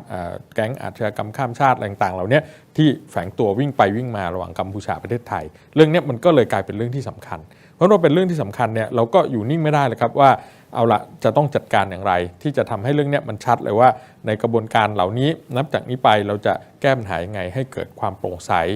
หน่วยงานราชการหน่วยงานที่เกี่ยวข้องกับการบังคับใช้กฎหมายกระบวนการยุติธรรมเหล่านี้ต้องได้รับการไขน็อตเพราะที่ผ่านมาเนี่ยมันละหลวมนะครับกับเรื่องของการที่แก้ปัญหาเหล่านี้อาชญากรรมข้ามชาติก็ดีหรือในประเทศก็ดีนะครับถ้าไม่มีเจ้าหน้าที่รัฐให้ความร่วมมือเกิดไม่ได้แสดงว่าต้องมีคนไทยอยู่ในกระบวนการท่านมีคนไทยไหมฮะต้องมีแน่นอนครับ แล้วมีเยอะกว่าที่เราเข้าใจหรื ต้องมีแน่นอน คืออย่างที่เรียนนะครับว่าวันนี้นะครับผมเชื่อว่าก่อนจนจากวันนี้ไม่ใช่จากวันนี้ที่ผ่านมาเนี่ยจนกระทั่งไปถึงวันเลือกตั้งอ่ะท่านก็จะเห็นพี่ทีมก็จะเห็นจับอีกเยอะ ดีใช่ไหม และจริงๆเนี่ยก็ยังเข้าใจว่าก็จะมีคนที่เกี่ยวข้องกับแวดวงการเมืองอีกพอสมควร แสดงว่าจะมีมากกว่าที่เราเข้าใจ ที่เขาเห็นแล้วเขาก็กำลังตาม แล้วก็กำลังตามอยู่นะครับผมว่ามีแน่นอนคือผมเรียนอย่างนี้ เพราะว่าช่วงที่แล้วถามว่าไอ้เรื่องไทยกัมพูชาเนี่ยเอามากบสแกมเมอร์หรือไม่ผมคิดว่าไม่ใช่ เพราะไทยกัมพูชาเนี่ยมันเป็นคือมันไม่มีใครเอาเรื่องแบบเนี้ยเพื่อจะไปกบอะไร หมายถึงฝั่งนู้นอ่ะ ใช่แต่ผมคิดว่าสแกมเมอร์เนี่ยนะครับสแกมเมอร์เนี่ยที่เกิดขึ้นในไทยเนี่ยที่เป็นวาระเนี่ยเป็นเรื่องเดียวเลยที่ใช้กล่าวหารัฐบาลแล้วเนี่ยมันดูมีน้ำหนักคือพูดแล้วเนี่ยเหมือนกับว่าคนเห็นว่าคือต้องเข้าใจว่าเวลาเรื่องนี้คนตัดสินละถ้าพูดถึงสแกมเมอร์วันนี้นะถ้าพูดถึงสแกมเมอร์นะถามเลยว่าคิดถึงใครคือสังคมถูกทำให้เชื่อไปแล้วว่านี่คือสแกมเมอร์ถูกไหมฮะแล้วทำไมเธอไม่จัดการแล้วก็จะเป็นอย่างนี้ครับก็จะทำให้มันคลุมเครืออยู่อย่างเงี้ยหลักฐานมีหรือไม่มีไม่รู้แต่ฉันก็จะพูดให้มันคลุมเครือเพราะที่ผ่านมาตั้งแต่ท่านนายกมาเนี่ยโผล่ขึ้นตลอดนะครับก็จะมีหลังๆมาพอมาสะดุดคือเดินหน้าสันติภาพกัมพูชาเนี่ยเอาละเริ่มโดนละสแกมเมอร์เนี่ยโดนละจนตอนหลังเขาถามว่าอุ้ยทำไมเป็นอย่างเงี้ยก็เพราะว่ามันเป็นเรื่องที่คือตัวการเมืองใช่ไหมสแกมนี่คือสแกมเมอร์การเมืองใช่ไหมคือตัวจริงที่จับได้เนี่ยไม่นับเขานับไหมล่ะเขานับเป็นผลงานไหมล่ะว่าจับได้เท่าไหร่เขานับเป็นผลงานไหมไม่นับ ถูกไหมเพราะเขาอยากจะให้แค่ใครที่โดนจับเท่านั้นเอง คือ สแกมเมอร์การเมือง คือตั้งแต่เกิดเรื่องไทยกัมพูชาเนี่ยมันมีหลายอย่างที่คลุมเครือแล้วสังคมยังต้องการคำตอบ ถูกครับ เรื่องสแกมเมอร์อันหนึ่งละอีกเรื่องคือใครสั่งหยุดยิงมีไหมนะครับตรงเนี้ยนะแม้กระทั่งคนพูดเนี่ยคืออดีตแม่ทัพภาค2เนี่ยก็ออกมายอมรับภายหลังบอกไม่มีใครสั่ง ก็จบที่ตัวท่านเอง แค่การหารือแต่ไปถามนะครับคนเชื่อละว่าต้องมีคนสั่งไปสำรวจกี่สำนักนะครับก็คนก็บอกต้องมีคนสั่งก็คนพูดเองยังบอกแล้วไม่มีใครสั่งแต่คนเชื่อไปแล้วไงเพราะฉะนั้นอันนี้คือต้องเคลียร์ให้ชัดหน่วยงานที่เกี่ยวข้องเช่นกระทรวงกลาโหมกองทัพไปสืบหาข้อเท็จจริงมีก็เดินหน้าต่อใครสั่งก็ต้องเป็นความผิดแหละครับไม่มีเรื่องนี้จะได้จบไปว่าก็ไปสืบหาแล้วข้อเท็จจริงมันไม่มีใครสั่งจริงก็จะได้จบเช่นเดียวกับเรื่องสแกมเมอร์วันนี้เราได้ยินรอดู7รายชื่อโอเค 7รายชื่อ คนไทย นักการเมืองที่เกี่ยวข้องก็จนวันนี้ยังไม่เห็นเลยสักรายชื่อหนึ่ง มีไหมฮะ ผมเห็น 7ราย นะ ชื่อ ผมเห็นนะ แต่ 7 รายชื่อเหรอฮะ ผมเห็น7 รายชื่อที่เขาไปโพสต์ในโซเชียลอ่ะแต่เป็นแอคเคาท์ผีหมดเลยนะแล้วก็ใส่ชื่อมาเนี่ย ครับ แต่ละคนเนี่ยคือผมดูเนี่ยคือผมเห็นรายชื่อ แล้วมันจะไปเชื่อได้ยังไงอ่ะเพราะแต่ละคนเป็นฝั่งตรงกันข้ามทางการเมืองหมดเลยอ่ะ โอเค เพราะฉะนั้นคนที่กล่าวหา7รายชื่อถ้ามีหลักฐานโปรดเปิดเผยเลยผมว่าสังคมรอดูอยู่วันที่มี7 รายชื่อนะครับท่านนายกสั่งกระทรวงต่างประเทศด้วยให้ทำหนังสือไปถามนายกรัฐมนตรีเกาหลีใต้ว่า7 รายชื่อที่พูดคือใครจนสถานทูตเกาหลีต้องออกมาบอกว่าไม่เคยพูด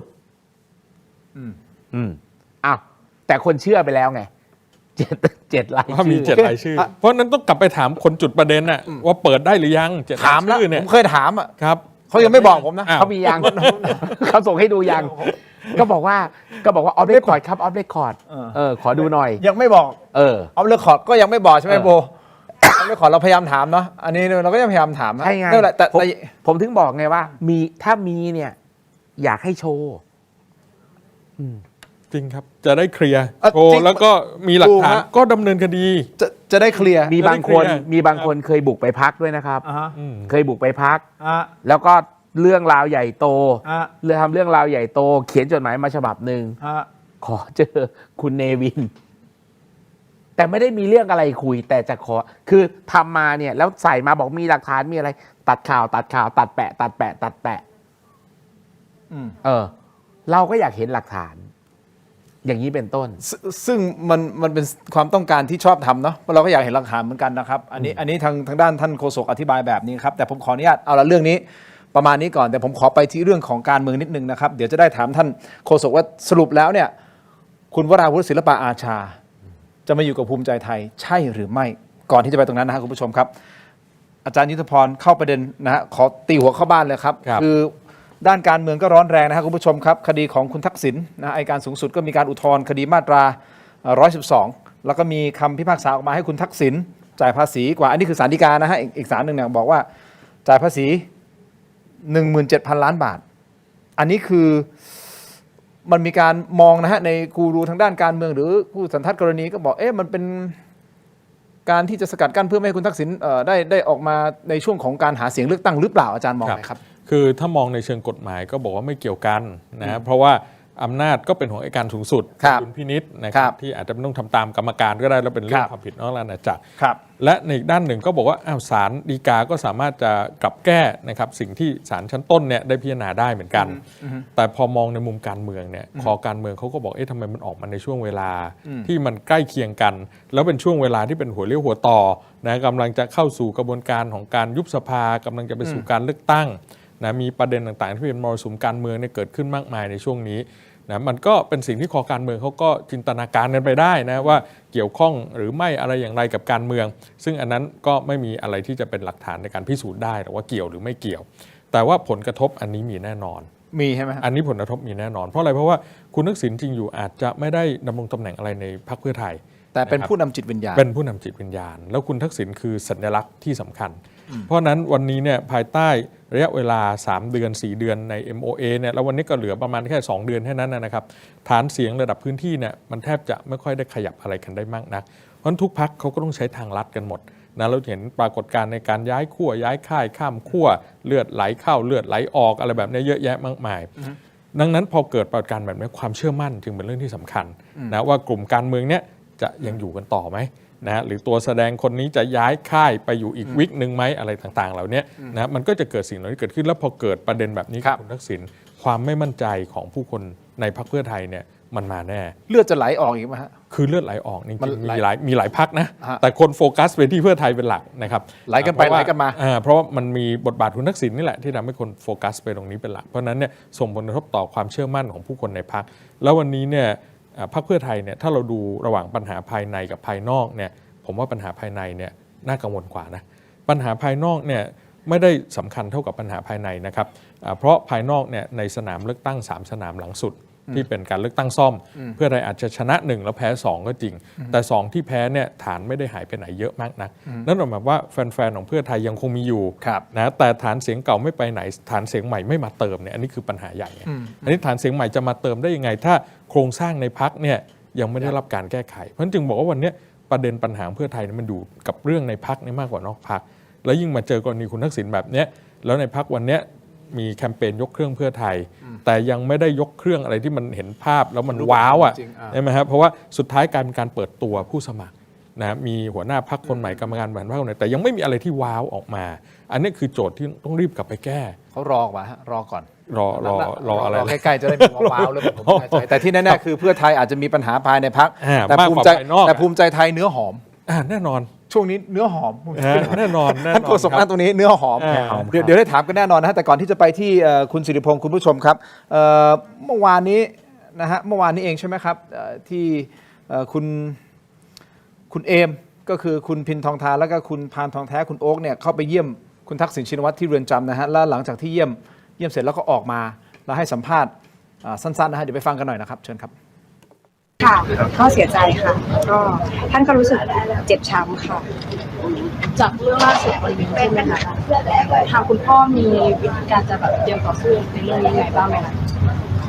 ก็อันนี้คงเป็นเรื่องของที่จะต้องคุยและวางแผนค่ะก็ต้องสู้ค่ะเพราะว่าถ้าเกิดเรายังไม่ได้รับความยุติธรรมเราก็ต้องสู้ต่อค่ะแต่ว่าจุดนี้ก็เราเป็นห่วงในเรื่องของความรู้สึกคุณพ่อนะคะก็เพราะท่านอยู่ในนี้นะคะก็ไม่ได้มีใครกับท่านเลยค่ะ ก็พวกเราก็ได้แต่ส่งกำลังใจแล้วก็อันนี้มันก็เพิ่งวันนี้เองเนาะก็ยังโชคดีค่ะที่เราได้เข้ามาเยี่ยมคุณพ่อ เป็นเรื่องที่กระทบจิตใจกับครอบครัวมากเลยใช่ไหมคะเพราะว่าคุณพ่อก็เข้าสู่กระบวนการยุติธรรมแล้วแต่ก็ยังถูกคำสั่งกลับแบบนี้ค่ะ ก็เป็นเรื่องที่ทำให้จิตตกพอสมควรครับแต่ว่าเราก็ยังขอบคุณทุกกำลังใจที่มีให้กับครอบครัวเรา นี่คือทั้งสองท่านฮะหลังจากที่เขาไปเยี่ยมคุณทักษิณชินวัตรในเรือนจำนะครับคุณผู้ชมครับพูดกันต่อนิดนึงนะฮะไหนคุณศิริพงษ์มาแล้วมีภาพคุณศิริพงษ์ที่โพสต์ใช่ไหมฮะเอาภาพนี้ขึ้นมาเลยฮะเพราะอยากจะทราบเหลือเกินฮะก่อนที่จะไปประเด็นของคุณวราวุฒิศิลปะอาชาในภาพคุณผู้ชมครับก็จะเป็นภาพที่มีคุณสุดารัตน์พิทักษ์พรพันลบซึ่งท่านเป็นสสอุบลราชธานีพรรคเพื่อไทยนะฮะพรรคเพื่อไทยนะครับไปนั่งร่วมโต๊ะกับคุณเนวินชิดชอบนะครับแล้วก็คุณบุญธิดาสมชัยสสอุบลราชธานีโฆษกพรรคภูมิใจไทยนี่นะฮะคุณผู้ชมมีแคปชั่นด้วยผลไม้สีงามบ่มีแต่ใบบักยุมอันนี้ต้องการสื่ออะไรฮะคุณศิริพงษ์ ก็ตามที่ผมเขียนผมว่าผลไม้ แปลว่าอะไรครับว่าผมบอกเข้าใจครับน้องการเนี่ยเขาเป็นติ๊กต็อกเกอร์นะครับสสการเนี่ยเขาเป็นติ๊กต็อกเกอร์แล้วเขาชอบรีวิวอาหารอีสานแล้วก็กับแก้มกับเครื่องเคียงของเขาอย่างหนึ่งอ่ะคือเขาชอบกินกับใบมะยมผมก็เลยบอกว่าเนี่ยผลไม้สีสวยแต่ไม่มีใบมะยมของโปรดน้องการเนี่ยมาต้อนรับน้องการเท่านั้นเองครับแล้วทำไมคนของพรรคเพื่อไทยมานั่งอยู่กับภูมิใจไทยตรงนี้ก็คือเอาตรงๆเลยนะครับผมคิดว่าเรื่องการย้ายพรรคเนี่ยในฤดูเนี่ยมันเป็นเรื่องที่มันปกติแล้วอ่ะมันคือผมคิดที่ผมเห็นนะผมเห็นเขาก็ไปคุยกันทุกพรรคอ่ะเขาก็ไปคุยกันทุกพรรคอ่ะทั้งคนพรรคนั้นมาคุยพรรคนี้ทั้งคนพรรคนี้ไปคุยกับพรรคอื่นเพียงแต่ว่าจะเปิดหรือไม่เปิดเพียงแต่ว่าใครจะเล่นบทไหนคุณทีมพูดช่วงก่อนหน้านี้บอกว่ากัมพูชาอาจารย์บอกว่ากัมพูชาชอบเล่นบทเหยื่อใช่ไหมครับของเราก็จะมีพรรคการเมืองที่ชอบเล่นบทเหยื่อเหมือนกันคือเวลาโดนเนี่ยต่อให้โดนไม่โดนเนี่ยจะชอบบอกว่าเราโดนภูมิใจไทยเนี่ยไม่ใช่ไม่โดนนะครับเราโดนตลอดแต่เราไม่มีสักครั้งเลยนะครับที่เราไปเล่นบทเหยื่อคืออย่างกระทั่งตอนที่เราเป็นฝ่ายค้านมีสสเราไปโหวตให้รัฐบาลเราไม่เคยออกมาตีอกโชกตัวแล้วก็มาโทษนู่นโทษนี่โทษเขาเราก็ดำเนินการของพรรคเรานะครับแต่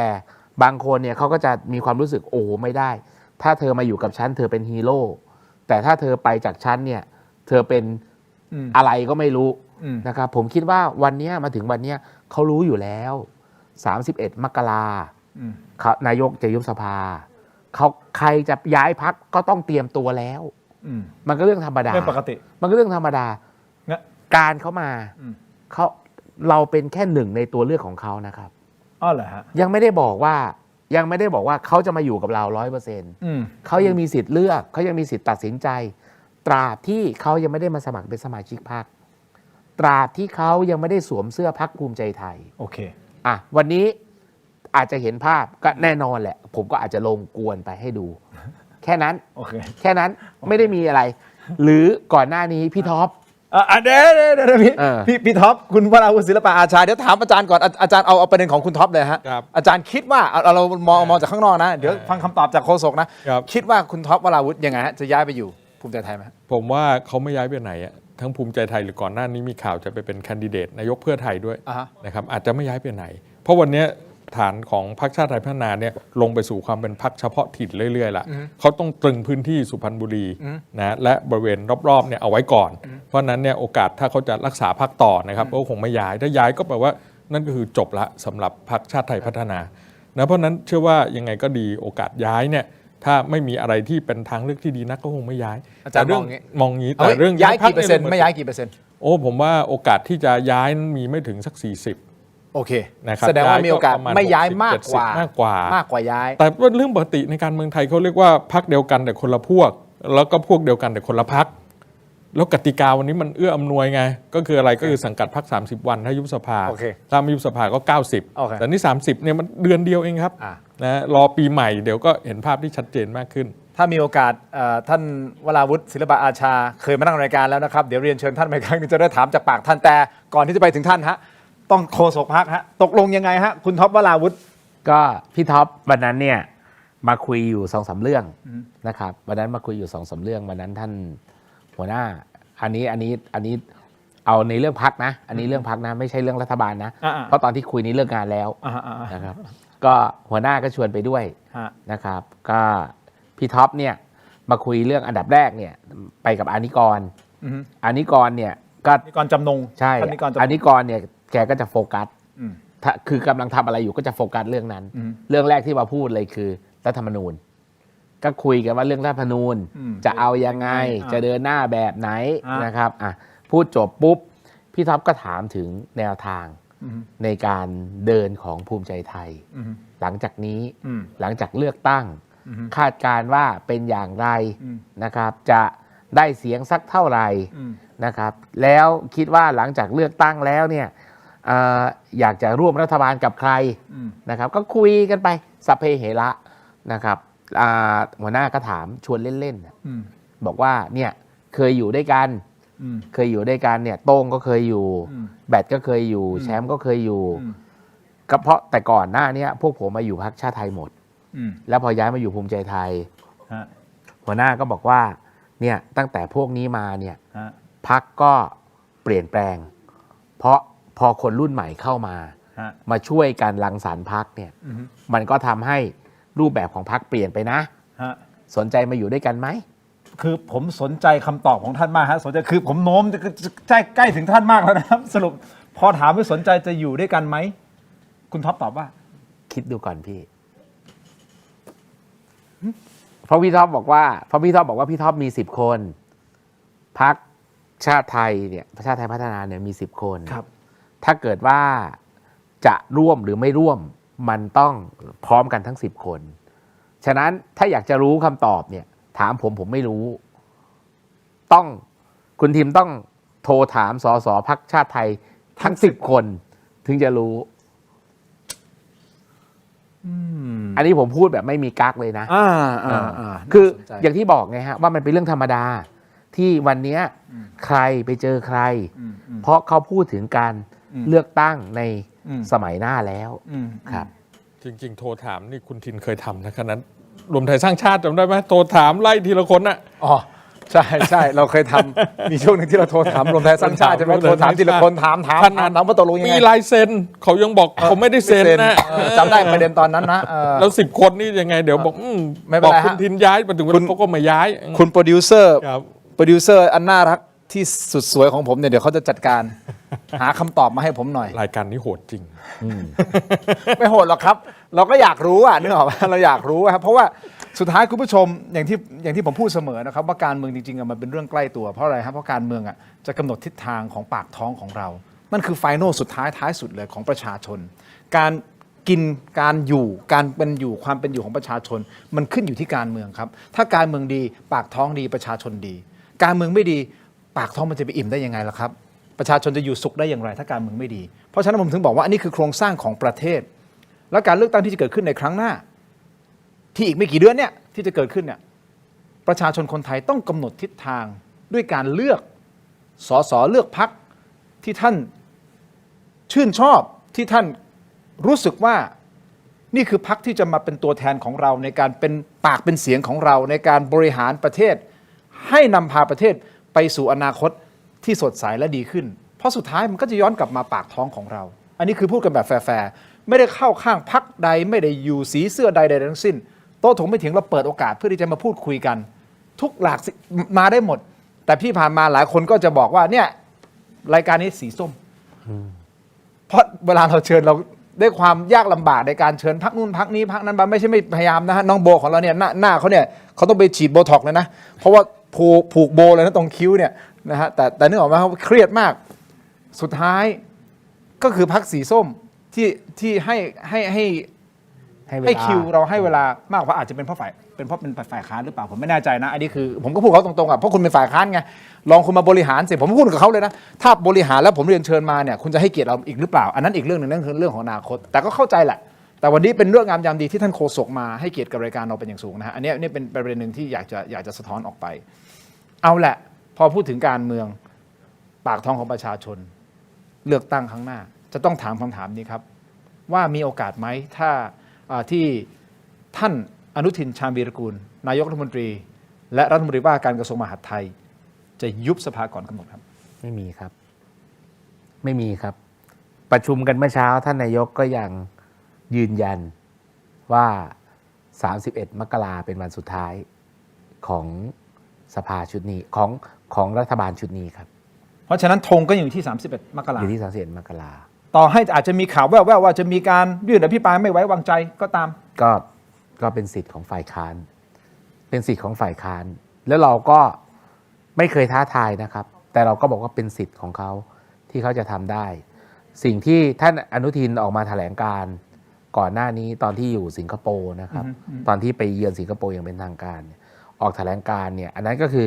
ความในใจของท่านนายกอนุทินทั้งหมดอ่ะคือมันต้องยอมรับว่าระบบสภาไทยเนี่ยนะครับคือการอภิปรายเนี่ยมันเนื้อหาในการอภิปรายเนี่ยมันยังไม่มีน้ำหนักเท่ากับเสียงคือเนื้อหาเนี่ยทำให้สังคมเชื่อแบบไหนเนี่ยตัวนี้มันอยู่ที่เนื้อหาแต่คำถามคือเมื่อสังคมเชื่อแล้วเนี่ยจะอยู่ได้หรือไม่ได้เนี่ยมันอยู่ที่อะไรมันอยู่ที่เสียงที่มีท่านนายกก็บอกว่าเราเป็นรัฐบาลเสียงข้างน้อยเราเป็นรัฐบาลเสียงข้างน้อยเรามาตามพันธกิจเรามาตาม MOA ฉะนั้นถ้าเกิดว่าการอภิปรายครั้งนี้เป็นการอภิปรายที่ต้องการจะให้ชนะรัฐบาลด้วยเสียงเราแพ้แหละสู้ไม่ได้หรอกเราทำอะไรไม่ได้เลยเพราะเสียงเราน้อยกว่าแต่ถ้าเกิดว่าการอภิปรายครั้งนี้อยากจะนำมาซึ่งทางออกของปัญหาเพราะเหลืออีกไม่ถึง2 เดือนยุบสภาเชิญถามเลยยินดีตอบอันนี้คือสิ่งที่ท่านนายกพูดแล้วท่านนายกก็บอกว่าก็คือมันมีอยู่อย่างเดียวแหละครับ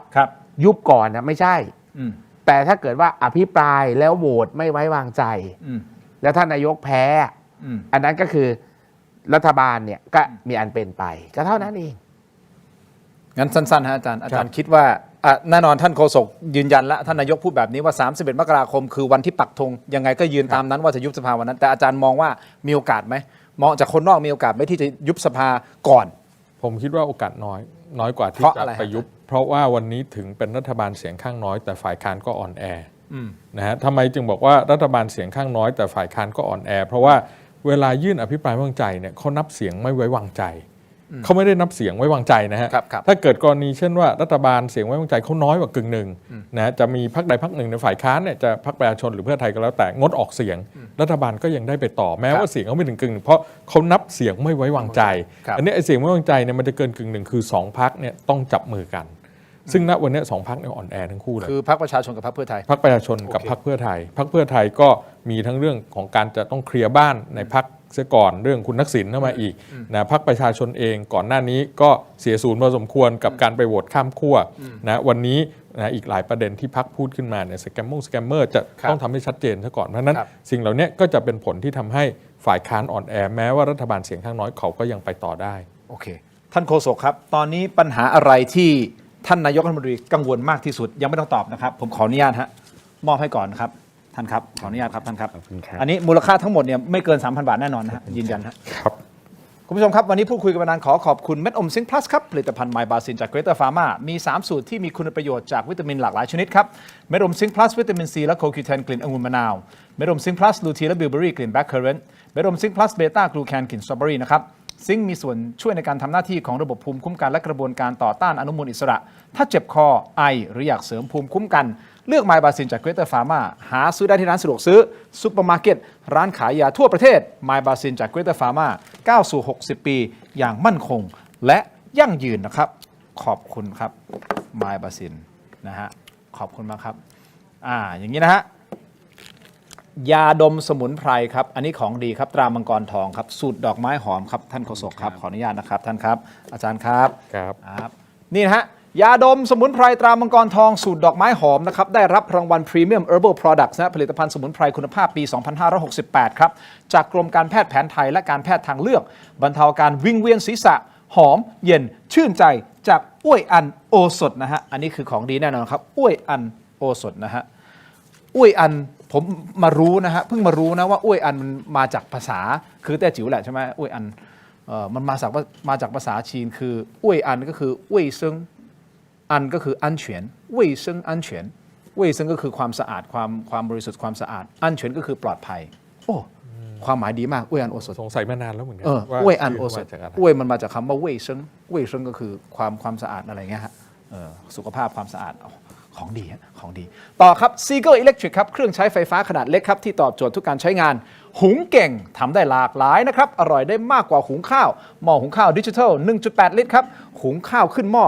นุ่มฟูเรียงเม็ดสวยนะฮะจาก Seagull Electric นะฮะขอบคุณมากๆเลยนะครับอันนี้มอบด้วยนะฮะ Seagull Electric ขอบคุณมากๆนะครับ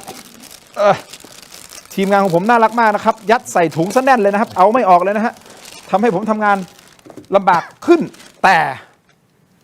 มันแสดงว่าผมจะต้องมีความอุตสาหะในการฟันฝ่าอุปสรรคต่างๆและนี่เป็นการฝึกฝนผมให้ฟันฝ่าอุปสรรคต่างๆขอบคุณนะฮะจาก Seagull Electric ครับอันนี้คือแก้วปั่นแบบพกพานะฮะรุ่น Smoothie Mix ขอบคุณท่านครับไม่เกิน 3,000 บาทไม่ต้องกังวลนะฮะขอบคุณมากนะครับต่อกันที่กรดไหลย้อนครับต้องวันเกิดครับยาบรรเทาอาการแสบร้อนกลางอกอาหารไม่ย่อยเนื่องจากกรดไหลย้อนนะครับเวลาท่านมีกรดไหลย้อนท่านมีอาการแสบร้อนกลางอกอาหารไม่ย่อยเนี่ยกรดไหลย้อนต้องวันเกิดฮะจำมันนี่เลยฮะยาสามัญประจำบ้านต้องวันเกิดเลยนะครับกรดไหลย้อนขอบคุณมากๆเลยนะครับต่อกันที่เบรกครับ Compact Brake ก้าวล้ำไปอีกขั้นนะฮะกับนวัตกรรมความปลอดภัยล่าสุด Compact Primo Gen 2 สูตรผ้าเบรกเกรดพรีเมียมครับมาพร้อมกับเทคโนโลยีใหม่ Zero Water Absorption Technology ที่เพียบพร้อมด้วยมาตรฐานความปลอดภัยระดับโลกครับพร้อมแล้วที่จะทำให้ทุกเส้นทางอยู่ในคอนโทรลของคุณเลยนะฮะจัดจำหน่ายแล้ววันนี้ที่ร้านอะไหล่ชั้นนำทั่วประเทศและ Compact Premium Service Center Compact Primo Gen 2 All in Control ขอบคุณมากๆนะครับขอบคุณมากๆครับต่อกันฮะท่านฮะเวลาท่านโดนคำถามจากนักข่าวผู้สื่อข่าวต่างๆ แล้วรู้สึกว่าเอ๊ะทำไม อ่านไม่ค่อยดีเท่าไหร่นะมีหลายตัวให้เลือกเลยนะฮะมีทั้งยาดมยาอมนะมีทั้งยากรดไหลย้อนนี่อีกอันหนึ่งฮะยาธาตุน้ำขาว49 บาทฝาสีฟ้าตราอาหารคู่ครับอาจารย์มาตรฐานสากลครับหาซื้อง่ายฮะตามร้านขายยาแผนปัจจุบันทั่วไปเลยนะครับราคาเพียง49 บาทเข้าถึงง่ายครับจาก HK Pharmaceutical ครับยาธาตุน้ำขาว49 บาทฝาสีฟ้าตราหารคู่จำเอาไว้เลยนะฮะ49 บาทเท่านั้นและยืนยันฮะว่าผลิตภัณฑ์นี้คือมาตรฐานสากลนะครับ49 บาทครับตราหารคู่นะครับขอบคุณมากครับมีครบทุกอย่างนะของกินของดมยาอมยาลดกรดใช่ฮะมีหมดฮะมีหมดฮะมีหมดฮะมีอีกอันนี้นะเทคโนโลยีใหม่ล่าสุด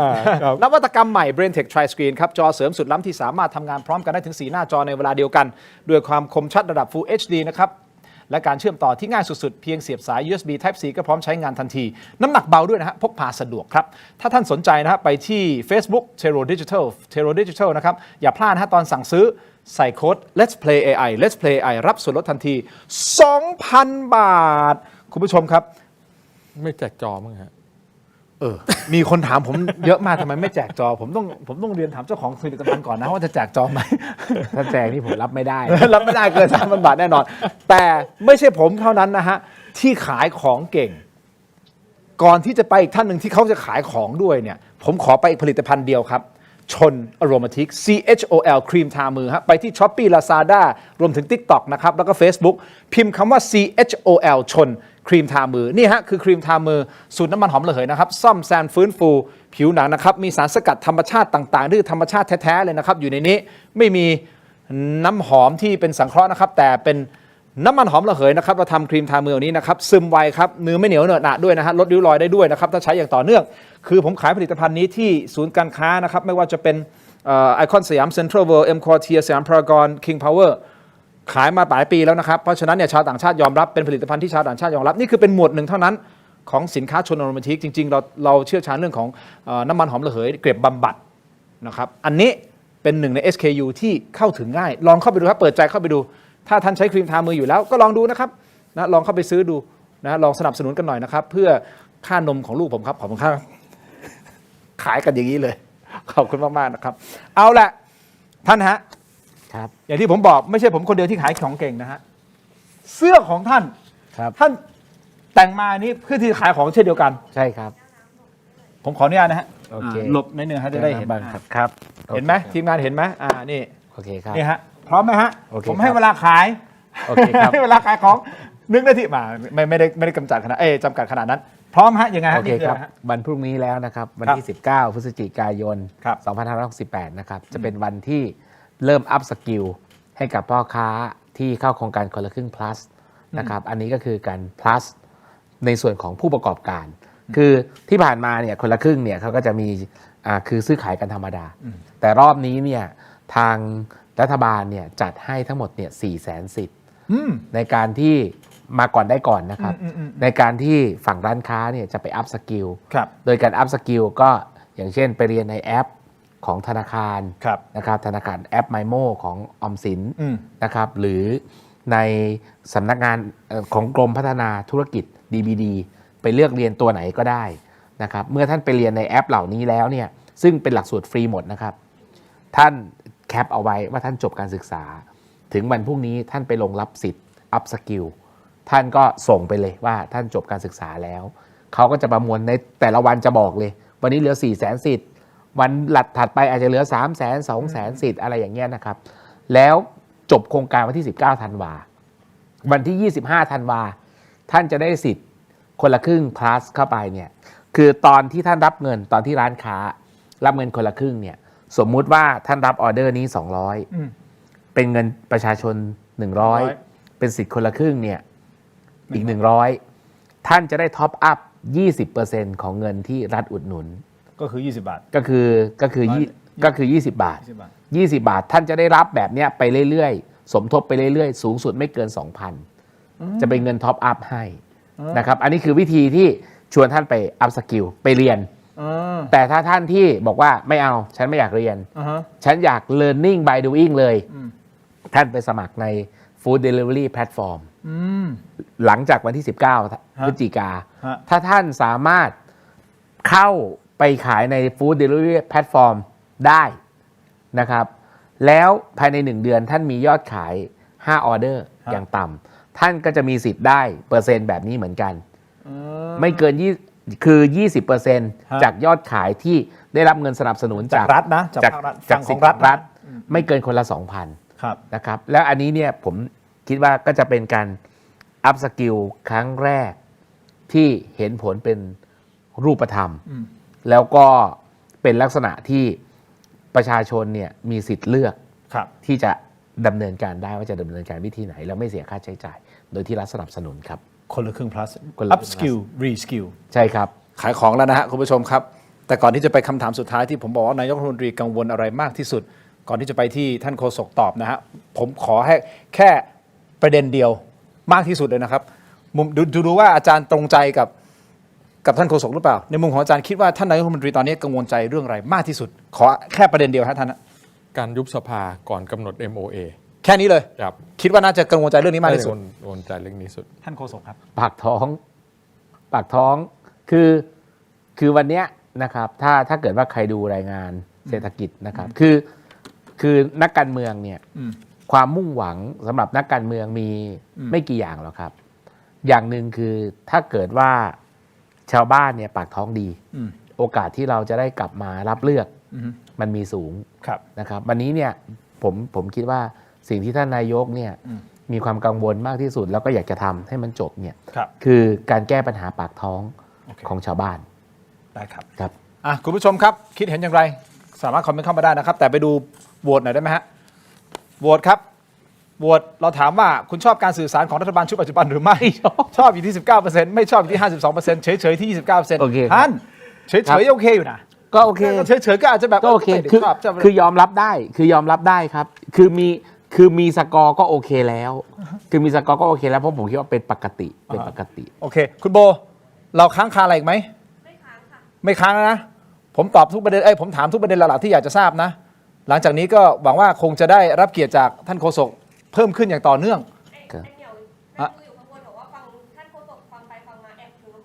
เหรอน้ำเหมียวบอกฟังท่านโฆษกฟังไปฟังมาแอบเคลิ้มใช่ไหมอย่างนี้คืออย่างที่ผมบอกเราก็ต้องให้ความเป็นธรรมกับทุกพรรคกับทุกๆคนในการที่เขาจะอธิบายผมไม่ใช่คู่ขัดแย้ง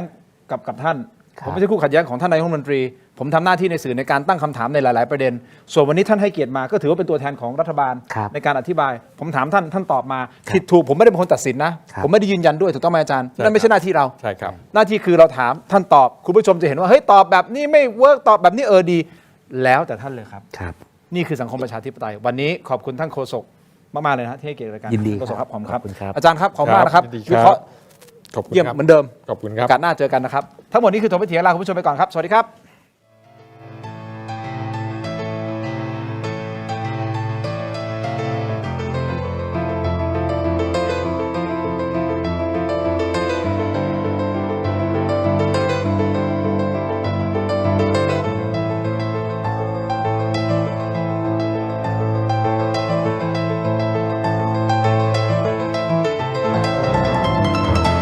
มีคุณผู้ชมถามเข้ามามากมายนะครับว่าถกไม่เถียงมีวิธีการร้องทุกข์อย่างไร เรามีขั้นตอนง่ายๆ ดังต่อไปนี้ครับ เริ่มต้นจากสแกน QR Code นี้เลยครับ